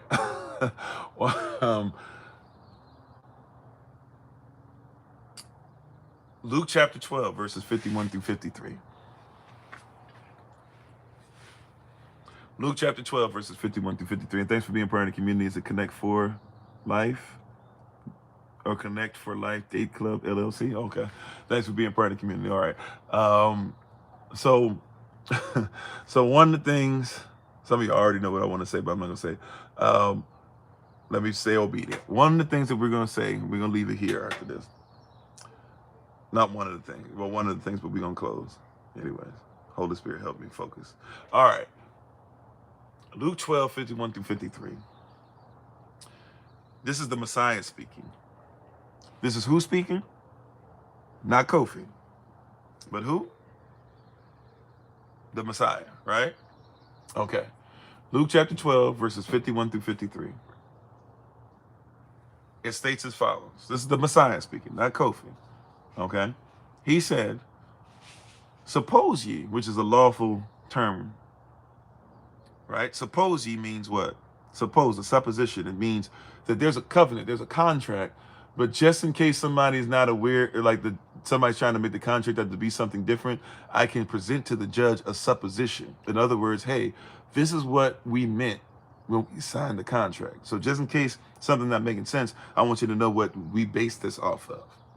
So he says, suppose ye. He says, do you think that this contract I based this off of, this covenant I based this off of? He says, suppose ye that I've come that there might be peace. This is what the Messiah said. In other words, do you think that the covenant that I have for you is based off of peace? And thank you, 777s. How you doing? Right? How you doing? He said, suppose ye, do you think that what I'm doing, that I'm here for, that I've come to earth to give peace? Right? See, they be saying some peace and goodwill towards all men and all this stuff.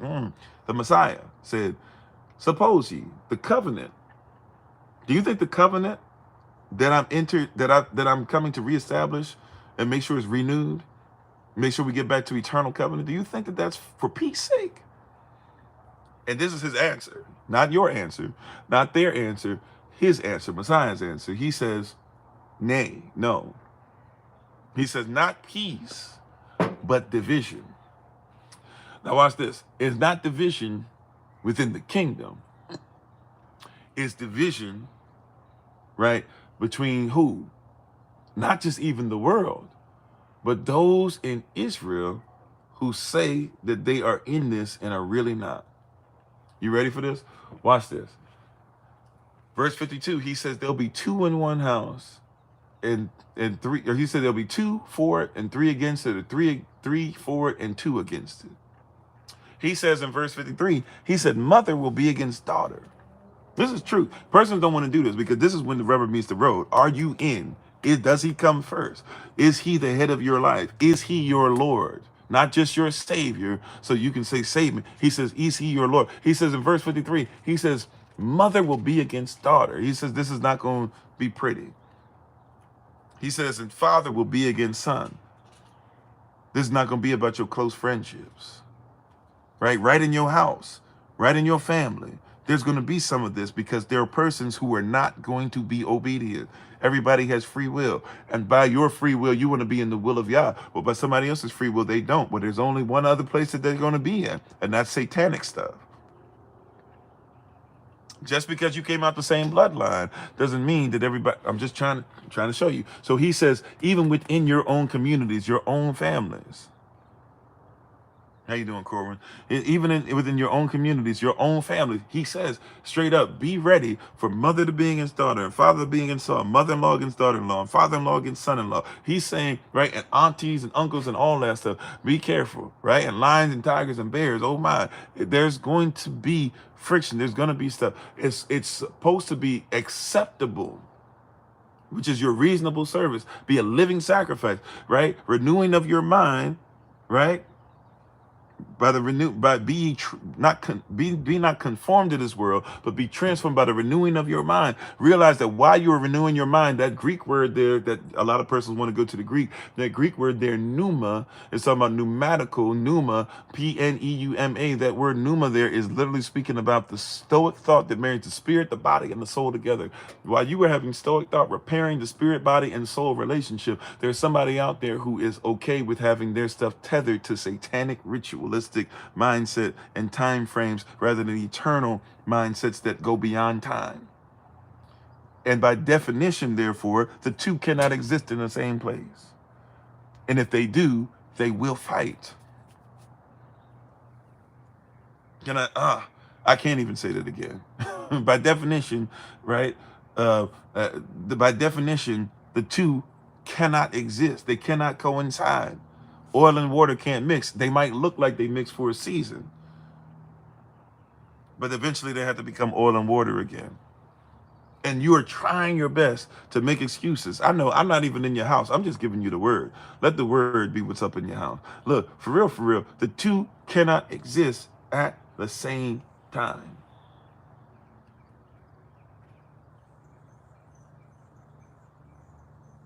Right? They seem like it. I was watching something. I know I said this is the last close. I promise it is. This is just an auxiliary piece. I'm putting on the same thing. I was watching something the other day. It was Neil deGrasse Tyson and another brother. I can't recall his name, but he said something that was really powerful to me, right? Or they were discussing something that's really powerful. It's called the Andromeda, not theory, the Andromeda something. It might be theory, I don't know. But it's called the Andromeda something. And it was something like so amazing to me to think about. Like, I still don't know where to go with this, but I'm going to like study this for a minute in life before I probably speak on it more. Maybe I'll talk about it on Patreon. I got to do like 3-4 videos today for Patreon. But it was very interesting because what they were saying is if two of us were to look at Andromeda, the light from Andromeda, or look at Andromeda period, and one of us was running. Right, so we're talking about the Andromeda galaxy, the stars, right? Star system. Now, the speed of light, supposedly, see, that's why you got to be careful with these theories, right? The speed of light supposedly says that both of us, if we're standing in the same spot, should see the same thing, right? Because the light coming from those galaxies, so we should see the same star system, all that stuff, right? But watch this. If I'm running and you're standing still, and we happen to see at the same time the Andromeda galaxy, it will look completely different to me in the same time than it will to you, because one of us is moving in time and one of us is standing still. So if one of us is moving in time, what it means is that therefore, because of my movement in time, I'm actually somewhere different in eternity. But the person who's standing still is seeing something in time, standing still, that they can't see in eternity. But wait a minute, my movement and where you're standing shouldn't change, at least one would think, wouldn't change how we see the same thing. But because I'm moving where you're standing, even if we see something at the same time in the same place, I actually will see something in different time than you will. Right?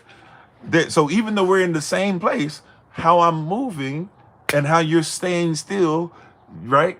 Or if you want to make it vice versa, whichever, how I'm staying still and how you're moving, right? We're going to see something completely different just because of the movement or lack thereof. My greatness. I'm still studying it, so I'm not going to go no further than that because I don't comprehend it fully, right? I don't know if I ever will. But that being said, it showed me something. I was like, wow. So I can be moving the way that Yah says move and be looking at something that should lawfully say that both of us should be able to see the same thing. But if I'm moving different, I can be seeing something in a whole different time than somebody who's decided to stay still. And you have a choice. Choose ye this day who you will serve.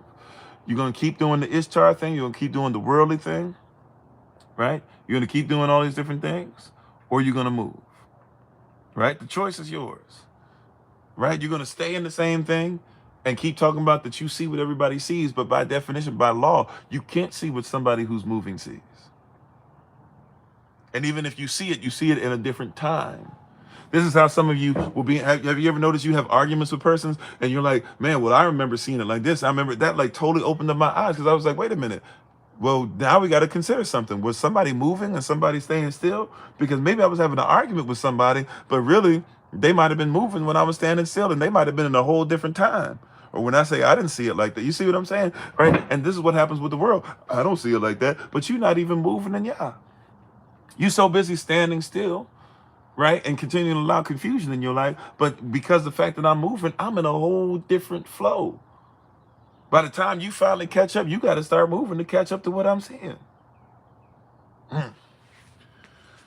So be okay with being the person, especially the babies. If you're watching, by the way, if we got the babies with MIT Raj and Sister Taylor, I'm wearing the present. Thank you so much again. Appreciate you and appreciate for you guys blessing us during Passover. But hear what I'm saying. I'm gonna move, even if the babies are watching or not watching, or you watch this later on. Hear what I'm saying. Be comfortable and moving in Yah and seeing things that others can't see.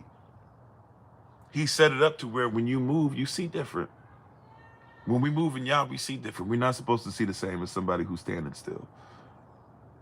Am I? All right. Love y'all to life. I hope you guys have a great day.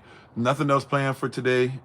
Personally, I don't think there's anything else SOC planned. If there is, when life happens, just check your Google Calendar invite around 2 p.m. New York time, or really it should give you something at 1:30 p.m. New York time, and then again at 2 p.m. New York time. But if you don't see that, then Minister Elisha, I will see you on another day. Tada family, thank you so much for being on. Appreciate you. Patreon, check your stuff from time to time. Today I should have quite a few posts popping up today. I'll see you guys tomorrow, 6:30 a.m. New York time for Early Rising Bible Study session. We'll have our tomorrow. We'll have our 8 a.m. New York time session. We'll be back in Bottle Shots in chapter 20. We should be in Genesis chapter 20 finally. And then we should have our MIT training to make up for stuff from last week. Then we should have our Shabbat's, our live session for the evening, 8 p.m. New York time. And then I'll have Tuesday, Wednesday off. We'll support Elder Select Tamara, and I'll be back before you guys then. We'll probably be back on the road by then as well, so keep us in prayer. Also, those that are in the Texas area, Houston, Dallas, Fort Worth, and somewhere else, we're going to be visiting. I always forget where the one furthest north is that we go as well, but we'll be trying to come over there. So look for myself and Sister Shima to probably be reaching out to you. Sister Shima, I'll try to make sure that I reach out to you, and that we make sure that we're reaching out to everybody in agreement. And thank you all for being on. Hopefully you guys have been getting a lot out of this. Hopefully Passover season went well for all of you. Hopefully everybody now, by the way, officially you can have the leaven back in your home. So if you want to go ahead and go back to leaven, we appreciate you all. And I have to double check and make sure that everything's on track, but I'm looking at us, not saying specifically, not saying exactly, not saying it will happen, but I'm looking at us officially doing our next fast for to try and start doing the last Monday, or like around the last Monday of each month, in agreement with some stuff that was suggested to me. So we're looking at not tomorrow, which is the 21st, but Monday, which is the 28th. We're looking at starting doing a fast, but that one will be no added sugars, right? As little sugar as is necessary. You need sugars, right? But no added sugars. So if you want to start preparing your bodies for that, and we'll try to do that together starting. And by the way, if you have certain health concerns, you might want to reach out to your doctor, or if you're somebody who gets a lot of guidance from Elder Alma, you might want to reach out to her to see about certain things that are there, or maybe we'll even have to do a little teaching or something she can give me to help to make sure that, depending on what your medical issue is, that may, what added sugar is, or how much sugar or how much food you should or shouldn't be having. We'll try to see if I can tailor that, but I'll ask her some questions first.